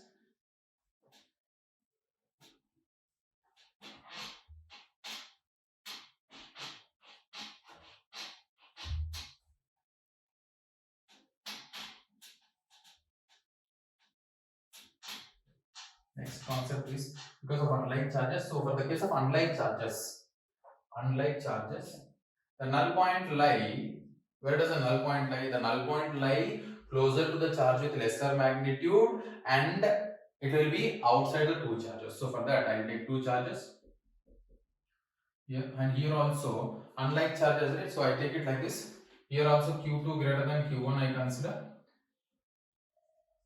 This is one more charge. So here in this case, this is minus Q1 and this is plus Q2 I take, and they are separated by a distance small r I consider. And where does the null point lie? Closer to Q1 at this point, and it is at a distance of x from the charge with lesser magnitude. This is the location of the null point. In this case, here this is a negative charge and this is a positive charge. Here we have to calculate the field. So the field due to minus Q charge will be attraction. So E minus Q1. And field due to plus Q charge will be a repulsive, which is E plus Q2. So here for this point to be null point, the electric field E minus Q1 bar should be equal to E plus Q2 bar, equal in magnitude and opposite direction. In that case, what we get is E plus Q2 should be equal to E minus Q1. What is E plus Q2? Field at this point will be E plus Q2. 1 by 4 pi epsilon naught into Q2 divided by R plus X square. This distance R plus X from point B, this is point A, from B to P, it is R plus X, which is equal to 1 by 4 pi epsilon naught into Q1 divided by X square. We are now supposed to calculate the X value. So here, what happens? 1 by 4 pi epsilon naught, 1 by 4 pi epsilon naught gets cancelled out, and what will be remaining with is R plus X by X whole square is equal to Q2 by Q1, and squaring the square the other side, R plus X by X is equal to root over Q2 by Q1, and R plus X is equal to X into root over Q2 by Q1. So R is equal to X into root over Q2 by Q1 minus X. So R is equal to X into root over Q2 by Q1. I take minus common out, so X common out, minus 1. So using this relation, what I get here is X is equal to R divided by root over Q2 by Q1 minus 1 for Q2 greater than Q1, and X is equal to R divided by root over Q1 by Q2 minus 1 for Q1 greater than Q2. These are the relations we should remember. Here the only thing that changes from previous case and this case is that here it comes minus symbol, there it is plus symbol. If the greater magnitude charge under the root will be in the numerator and the lesser magnitude charge will be in the denominator. These are the case of null point concept. Hope you understood. Next concept we will be discussing is the charge distribution and Gauss law and the flux concept. First we will discuss about the charge distribution. We have two types of charge distribution: discontinuous charge distribution and continuous charge distribution. Discontinuous charge distribution and continuous charge distribution. Charge distribution. Here under the charge distribution concept you have discontinuous. You have discontinuous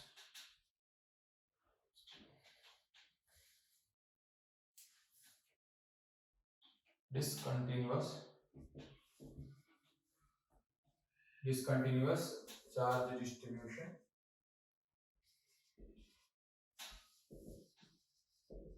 which is non-uniform. This is non-uniform. charge is distributed non-uniformly, and continuous charge distribution. Continuous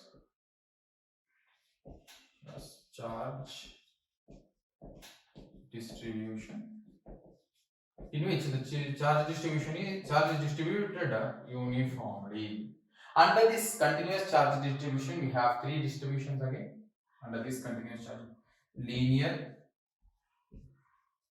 charge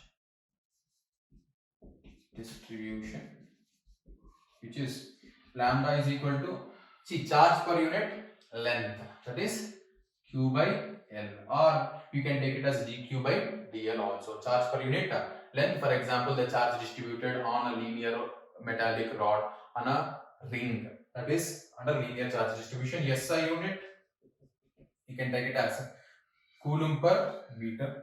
Second one, surface charge distribution.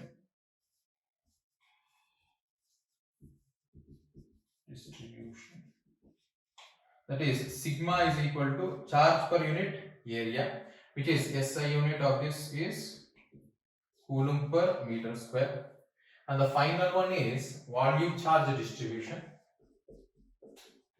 Volume charge distribution, which is rho is equal to, we get it as charge per unit volume, and SI unit will be Coulomb per meter cube. Here, this is for the case of linear mass distribution. This is for the case of this is for the case of linear charge distribution.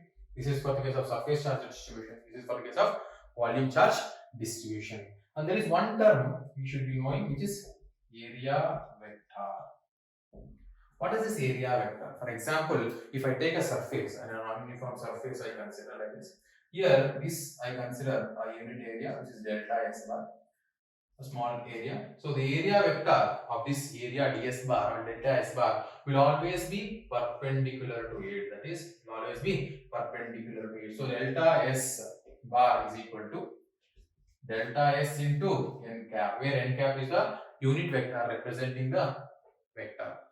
So in this case, for example, if I take a cylinder also, cylindrical surface, here we have three areas for the cylindrical surface. This is one surface area, this is the other surface area, and this curved surface is the other one. So here in this case, if I consider small area part here, so area vector will always be perpendicular to the area. Here also, the area vector will always be perpendicular to the area, which is here ds bar, is ds bar. And if I take a curved surface area, see here area vector will be again perpendicular to the area. For example, any surface, if I consider, if this is a duster I am taking, for this duster, this is the surface.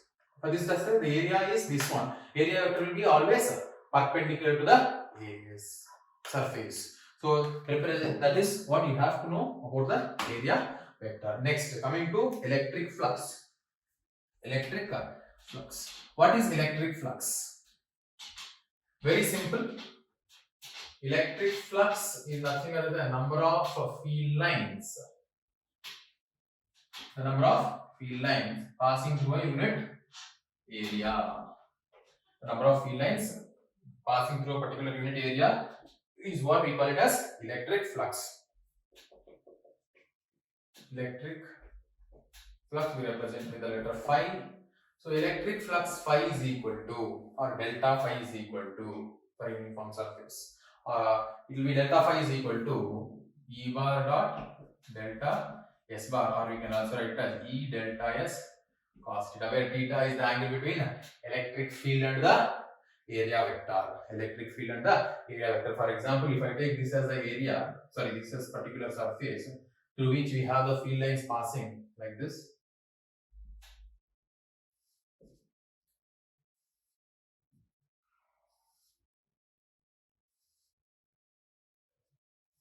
Like this, if you have, area vector will be always perpendicular to the area, like this.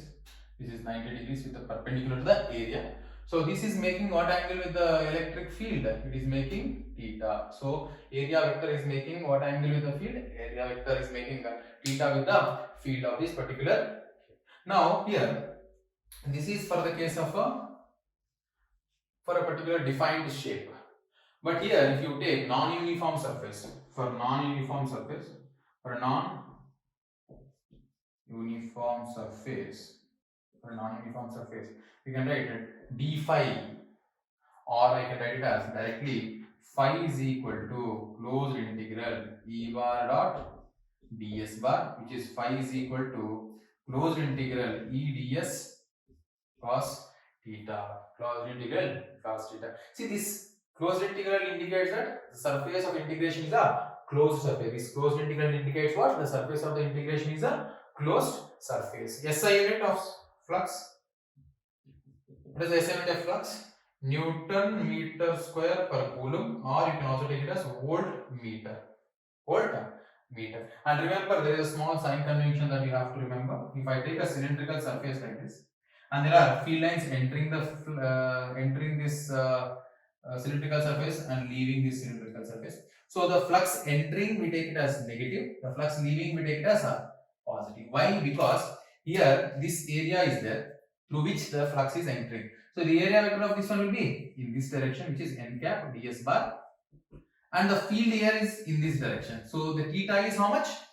180 degrees in this case. Here it is theta is equal to 180 degrees. If theta is equal to 180 degrees in this formula or in this formula, what happens?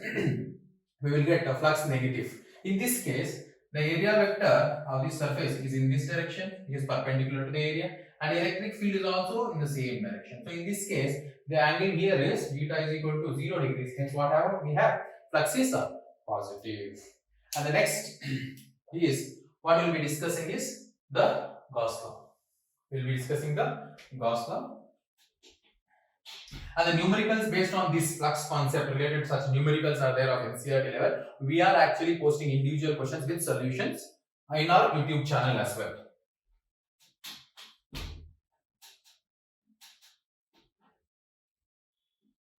Next, Gauss law and its applications are there.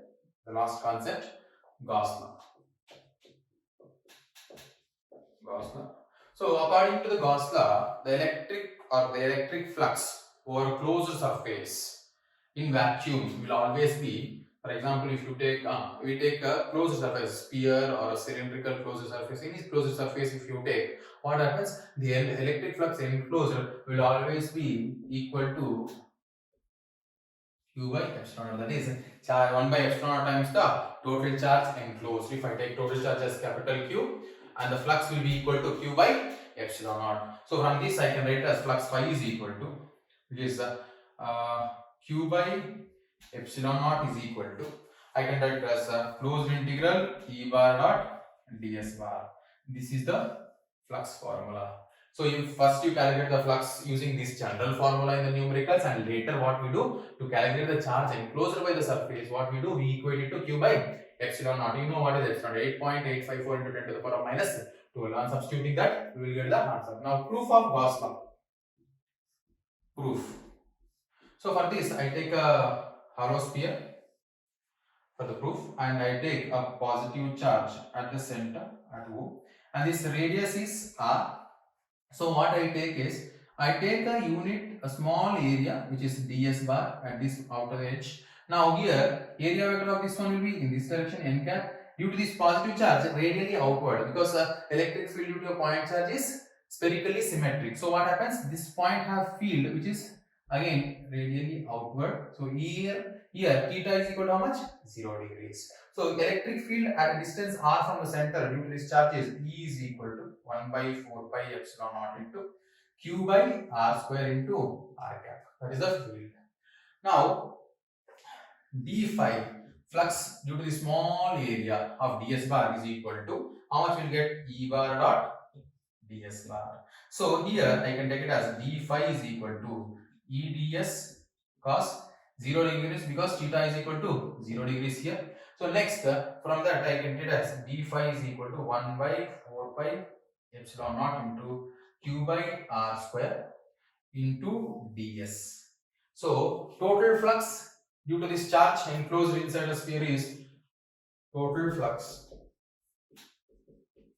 phi is equal to closed integral of d phi you can take, or integration of d phi you can take, and closed integral d phi you get, and phi is equal to what is closed d phi value? closed integral 1 by 4 pi epsilon naught into q by r square into ds. So phi is equal to 1 by 4 pi epsilon naught into q by r square into closed integral ds. See here, flux due to the small area is so much. So if I add all these small areas together, I get the area of the sphere. Area of the hollow sphere. All, so that case phi is equal to 1 by 4 pi epsilon naught into q by r square into 2 pi, sorry, area of the sphere, we get 4 pi r square. 4 pi r square, which is, we can write it as, since closed integral ds is equal to 4 pi r square. So on this, cancelling out, I will get flux phi is equal to 4 pi gets cancelled out. So this is r square, cancels out, I get q by epsilon naught. This is the proof of Gauss theorem. So hence what we can write is flux phi is equal to closed integral E bar dot ds bar is equal to q by epsilon naught. Remember this formula, very important. Next, we are going to discuss the applications of Gauss law. There are three applications of Gauss law for the case of linear charge distribution and surface charge distribution and volume charge distribution. Now we are going to discuss the applications of Gauss law. So there are three applications of Gauss law that we will be coming across. The first one is electric field intensity or electric field intensity due to an infinitely long straight uniformly charged wire. So we take a uniformly charged wire of infinite length and we are supposed to calculate the electric field intensity at this point, which is P. At this point P, we are supposed to calculate the intensity, which is at a distance R from the infinite long wire. For that, what we do is we have to take a Gaussian surface. Gaussian surface is a symmetrical surface, which is I am taking here as a cylindrical surface of radius r and length l. So due to this charge distribution, linear charge distribution of charge density q by l, we are supposed to calculate the field at this point P. So at this distance P, what will be the field? So how do we calculate that field? First we will calculate the flux due to this cylindrical surface. How many surfaces do we have? 1, 2 and 3. 2 flat surfaces and third one is a curved surface. So what we will do here, surface charge, linear charge density or else linear charge density. Linear charge density, we have lambda is equal to charge by length. So in this case, the flux due to the surfaces 1 and 2. Flux due to the surfaces, which are the flat surfaces? Surfaces 1 and 2 will be. So flux due to the flat surfaces. Here, if you observe, for the flat surface, the area vector of this flat surface is vertically upward, which is n cap, and the electric field here is along the horizontal direction, positive axis, so 90 degrees here. So if it is 90 degrees, the flux phi 1 I take it as, which is equal to E into, we can take it as closed integral E bar dot ds bar, which is equal to closed integral E ds cos 90 degrees. So flux phi 1 will become 0. Similarly, flux phi 2 due to the second, which is the lower flat surface. Here also electric field is along the direction of positive x-axis, area vector is perpendicular to the electric field. Any point you take on this flat surface, on the lower flat surface. So in that case, it will be equal to closed integral E bar dot ds bar, which is equal to closed integral E ds cos 90 degrees. So flux phi 2 will be equal to how much? 0 again. But the flux will due to this curved surface will be not equal to 0 as the area vector and the electric field are along the same direction. So in this case, flux due to the third surface, due to the surface 3, what will we get? Phi 3, I'll take that. Phi 3 is equal to, what I get is closed integral E bar dot ds bar, which is equal to closed integral phi 3 is equal to closed integral E ds cos 0 degrees, which is closed integral electric field at any point at a distance r is constant. At any point you take, the distance will be symmetrically It is a symmetrical shape, so it will be same at every point along the circumference of this curved surface. So in that case, E remains constant, so closed integral ds. So flux phi 3 is equal to flux phi 3 is equal to how much will be that? If I add all these ds areas, what will I get? The total area of the circular and cylindrical surface. So that will be equal to E into, this is adding all of it, so it will become 2 pi r into L. Why? Since closed integral ds is equal to 2 pi rl. Closed integral ds is equal to 2 pi rl. Let this be equation number 1. Now we know one more relation here. What is that we know according to Gauss law? According to Gauss law, what do we know? Flux phi is always equal to charge by epsilon naught. Let this be equation number 2. Comparing the equations,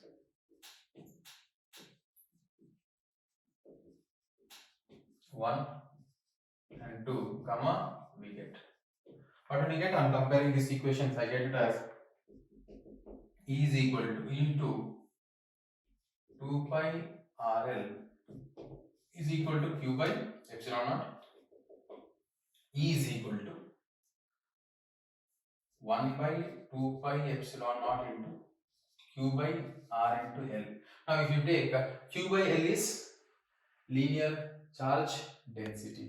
So that is E is equal to 1 by 2 pi epsilon naught into 2 pi epsilon naught R into Q means again it is lambda by 2 pi epsilon naught R replacing Q by L as a lambda here. So vector form also we can write as vector form is E bar is equal to lambda by 2 pi epsilon naught into R cap. This is the vector form. If you observe here, the electric field due to a linear charge distribution, which is of uniform wire, it will be inversely proportional to the distance. Inversely proportional to the distance. Now, if you plot a graph between electric field versus distance due to a infinite long straight uniformly charged wire, you get a graph like this. Taking the field on the y-axis and the distance on the x-axis, that is inversely proportional to the distance. We get it as a curve like this. It is inversely proportional to r. Now note down. So we can take here negative charge. If that is the case, the value of the field will be the radially inward direction towards the wire. And if you take the positive charge here in the diagram, it is outward. And here, if lambda is greater than 0, in this case, electric field at every point is radially outward. If lambda is less than 0, in this case, electric field is always radially inward. This is the case. Next application. Here, electric field intensity due to a thin infinite plane sheet of charge. This is an application based on surface charge distribution. That is surface charge density. We have surface charge density sigma is equal to, we have it as Q by area cross section. Here now look here, we have taken an infinite plane sheet.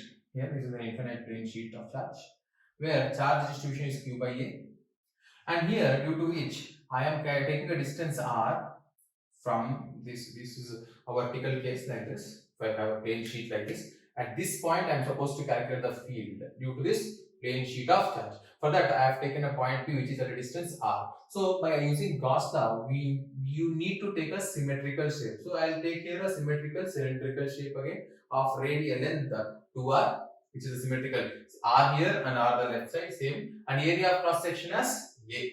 So for this shape again, what is the cylindrical shape? What is actually happening? There are three surfaces. One a flat surface here, second flat surface, and third one a curved surface. Here, due to the first case, in the first case, the field is radially outward, normally outward from the charge. This charge plate is like this. It is like this. So here the field lines will be radially outward in this direction. Normal area vector also will be outward perpendicular to this surface. In this case, again the same way. The electric field lines are in this direction, which is positive x-axis, and the area vector at this point P is always so along the electric field. Here, theta here is equal to 0 degrees, and theta here is equal to 0 degrees. But for the case of the curved surface, which is the third surface, at any point if you draw the norm or area vector, this is the ds bar. If I take the area for this area vector will be perpendicular to that point, means curved surface. If I take the curved surface for the curved surface, area vector will be always perpendicular. Electric field at that point is in the positive x-axis direction. If I take any area vector here at this point, area vector will be in this direction, electric field here will be in this direction. So at any point if you take for the curved surface, the field will be perpendicular. So the theta here in this case is 90 degrees here. In this case also it is 90 degrees. So the total flux will be equal to flux due to the first surface, due to the second surface, due to the third surface. I am directly giving the relation, not like the previous case, due to the first surface, which is E ds or E bar dot ds bar, plus flux due to the second surface, which is E bar dot ds bar, plus flux due to the third surface, which is E bar dot ds bar. So total flux phi is equal to closed integral E ds cos 0 degrees for the first surface, plus closed integral E ds cos 0 degrees for the second surface, plus closed integral E ds cos 90 degrees for this curved surface. In this case, this whole term becomes 0. This whole term here becomes 0 because cos 90 is 0. The next we will be remaining with flux, total flux phi is equal to close E into closed integral ds plus E into closed integral ds, because these 2 points, the point surface 1 and 2 are the same distances from this charge distribution. So that is what is that area? We have taken area of cross section of these two flat surfaces A. So that will be equal to E into A plus E into A, which is flux phi is equal to 2EA. Let this be equation number 1. According to Gauss law,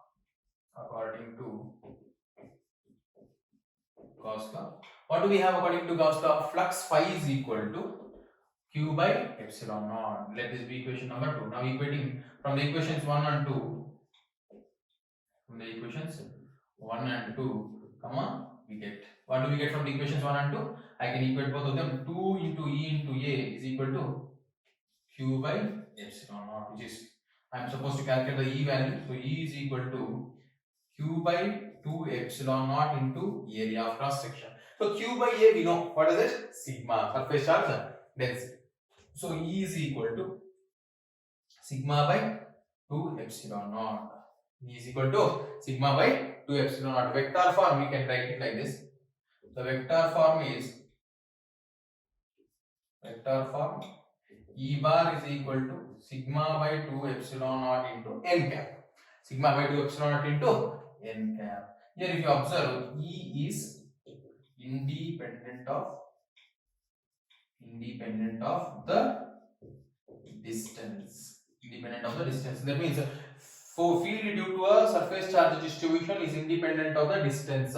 Whatever be the distance of the point P from the charge distribution, and the electric field will not depend upon the point location here. And now if sigma is greater than 0, then the field lines will be normally outward. If sigma is less than 0, the field lines are normally inward. This is the electric field intensity due to a thin infinite plane sheet of charge. It does not depend upon the distance of the location of the point. It will only be depending on the surface charge density. The next one is electric field intensity due to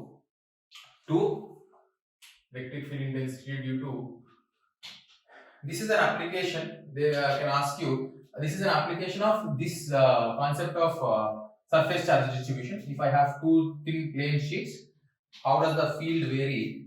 Is what we are going to discuss. Such model of questions also have come in the previous year CBSE as well. So we will discuss those questions now. Those the two special cases are there under this, that we will discuss now.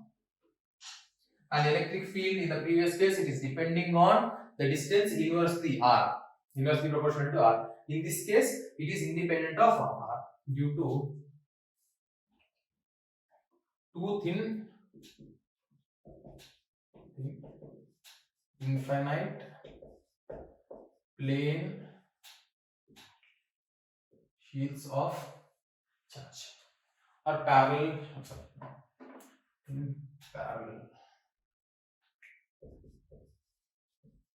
parallel sheets of charge. So in this case, I will take two parallel sheets of charge,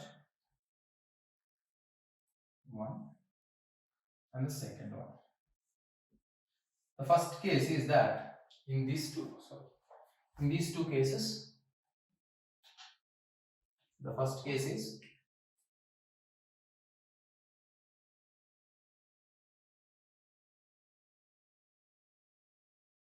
so the first case is that this is having charge density sigma 1, this is the first case, sigma 1, this is having charge density sigma 2. So here this is positively charged, this is also positively charged. Two of them are positively charged, and here sigma 1 and sigma 2 are the charge densities on the plates A and B. Now if you observe, there are three regions here. This is region 1, this is region 2 between these two charged sheets, and this is region 3.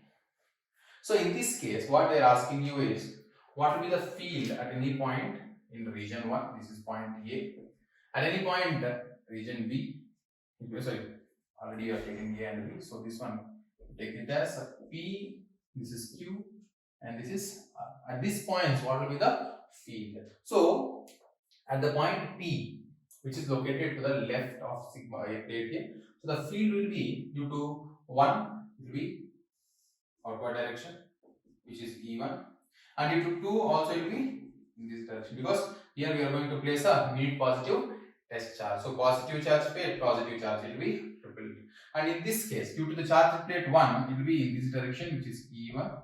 Due to the negatively charged plate, it will be in this direction, which is E2. Yes, sir. E2 bar. This is E1 bar, this is E2 bar, and this is E1 bar, and this is E2 bar. And the next case, here we are assuming one more case, in this special case only, right? Here we are assuming that sigma 1 is greater than sigma 2, and the condition is sigma 1 is greater than sigma 2 is greater than 0. These both of them are positively charged plates. So in this case, here the field at the center here at this point Q, due to sigma 1 will be greater than due to sigma 2, because the charge density of the plate A is greater than charge density of plate B. At this point, due to the charge plates along this direction, E1 bar and E2 bar, as it does not depend upon the distance in the region 1 and 2, what will be the field?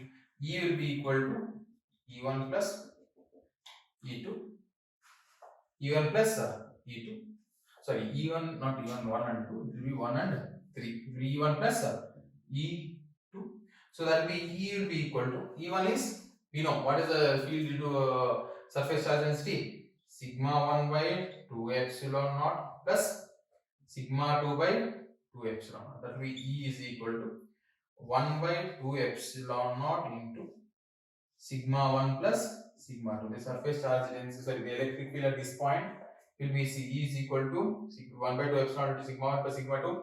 At this point also E is equal to 1 by 2 epsilon into sigma 1 plus sigma 2.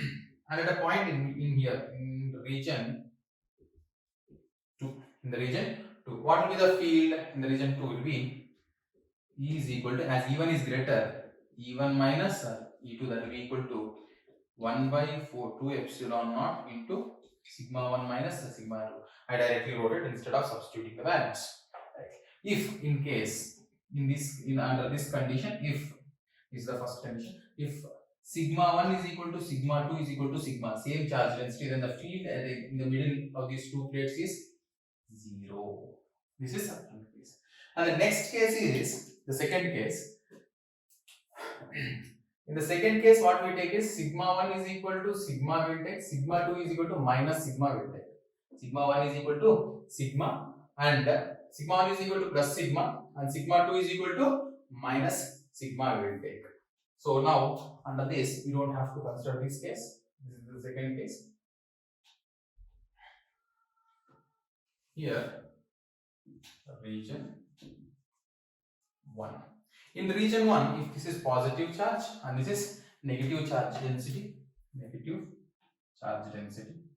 what will be the field in these three regions? Now we will discuss that. So for that case,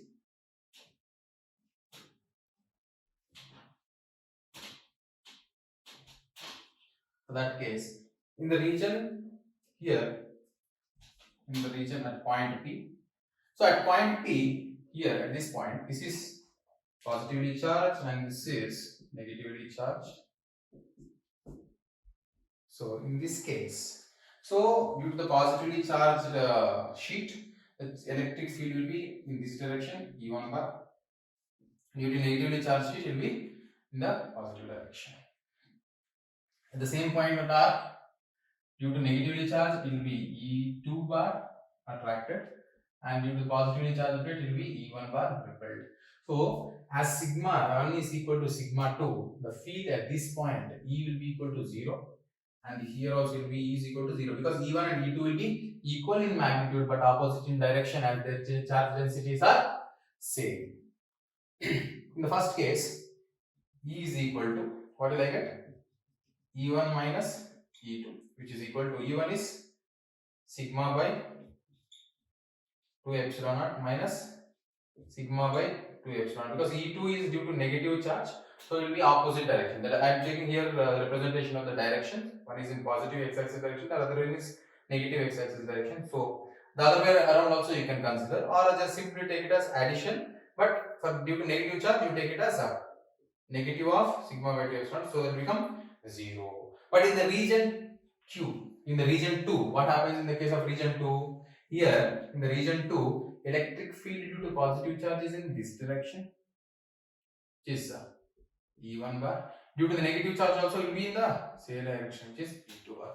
In this case, net field will be equal to E1 bar plus E2 bar, which will be equal to sigma by 2 epsilon naught plus sigma by 2 epsilon naught, which is equal to, E is equal to 2 sigma by 2 epsilon naught, which is equal to sigma by epsilon naught. See here, instead of this you just take it as minus. That will not give you any confusion here again, because again if you take minus here, again we will get confused why you did not take minus here. If they are along the same direction, I added both of them. Just the negative sign indicates here that is there due to the field is radially inward.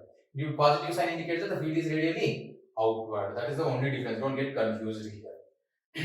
Hope you understood till here. These are the applications. This is under the second application of Gauss law. This is under the second application of Gauss law. And now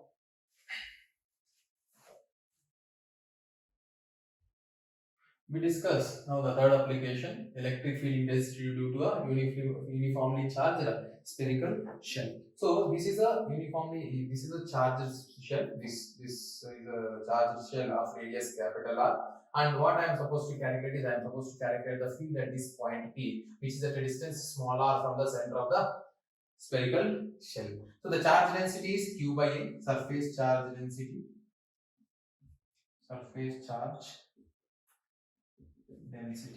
is equal to sigma is equal to Q by area of cross section. And for calculating the field at this point, what did I assume? I assumed the Gaussian surface of radius smaller, which is a symmetrical shape here. So according to Gauss law, what do we have? According to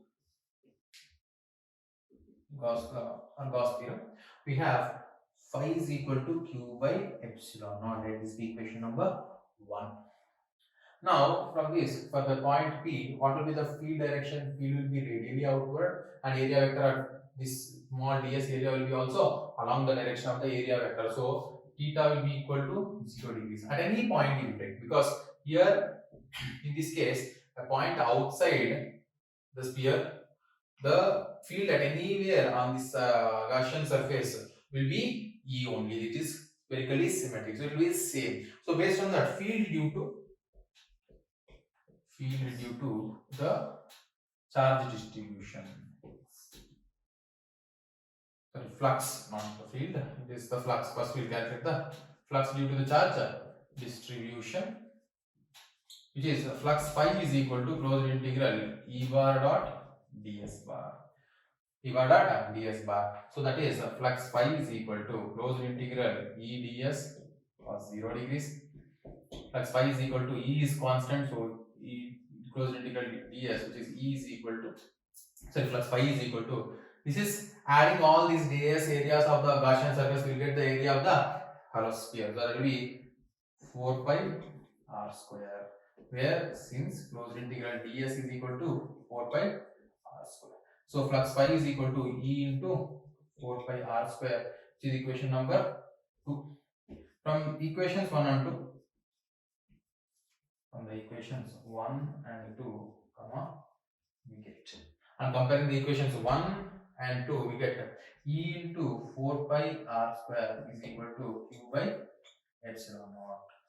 From here, what I can further write is E is equal to 1 by 4 pi epsilon naught into q by r square, which is nothing other than the field due to a point charge, which is the equation for same as that of a field due to a point charge. And the vector form of this is, vector form is E bar is equal to 1 by 4 pi epsilon naught into q by r square into r cap. This is the vector representation. So this is first case, where case 1, for r is greater than capital R, meaning the point is located outside the point is P is located outside the sphere, anywhere outside the sphere. The next case is if the sphere, next case is if the point P lies on the surface of the hollow sphere. If the point P lies on the surface of the hollow sphere. If P lies, this second case, at a point on the surface of the sphere, which is hollow sphere, which is R is equal to capital R. So in that case, field is equal to how much we got? 1 by 4 pi epsilon naught into q by small r square. Here R is equal to capital R, so that implies what I get, field on the surface will be 1 by 4 pi epsilon naught into q by capital R square. This is one more relation. Next, here electric field inside the surface, inside the hollow sphere. So for that, I'll take the diagram again. So as we know that if this is a charged sphere, and if I take any distance here at inside the sphere, at a point here, which is point P located at distance r inside the sphere. So this is a positively charged sphere.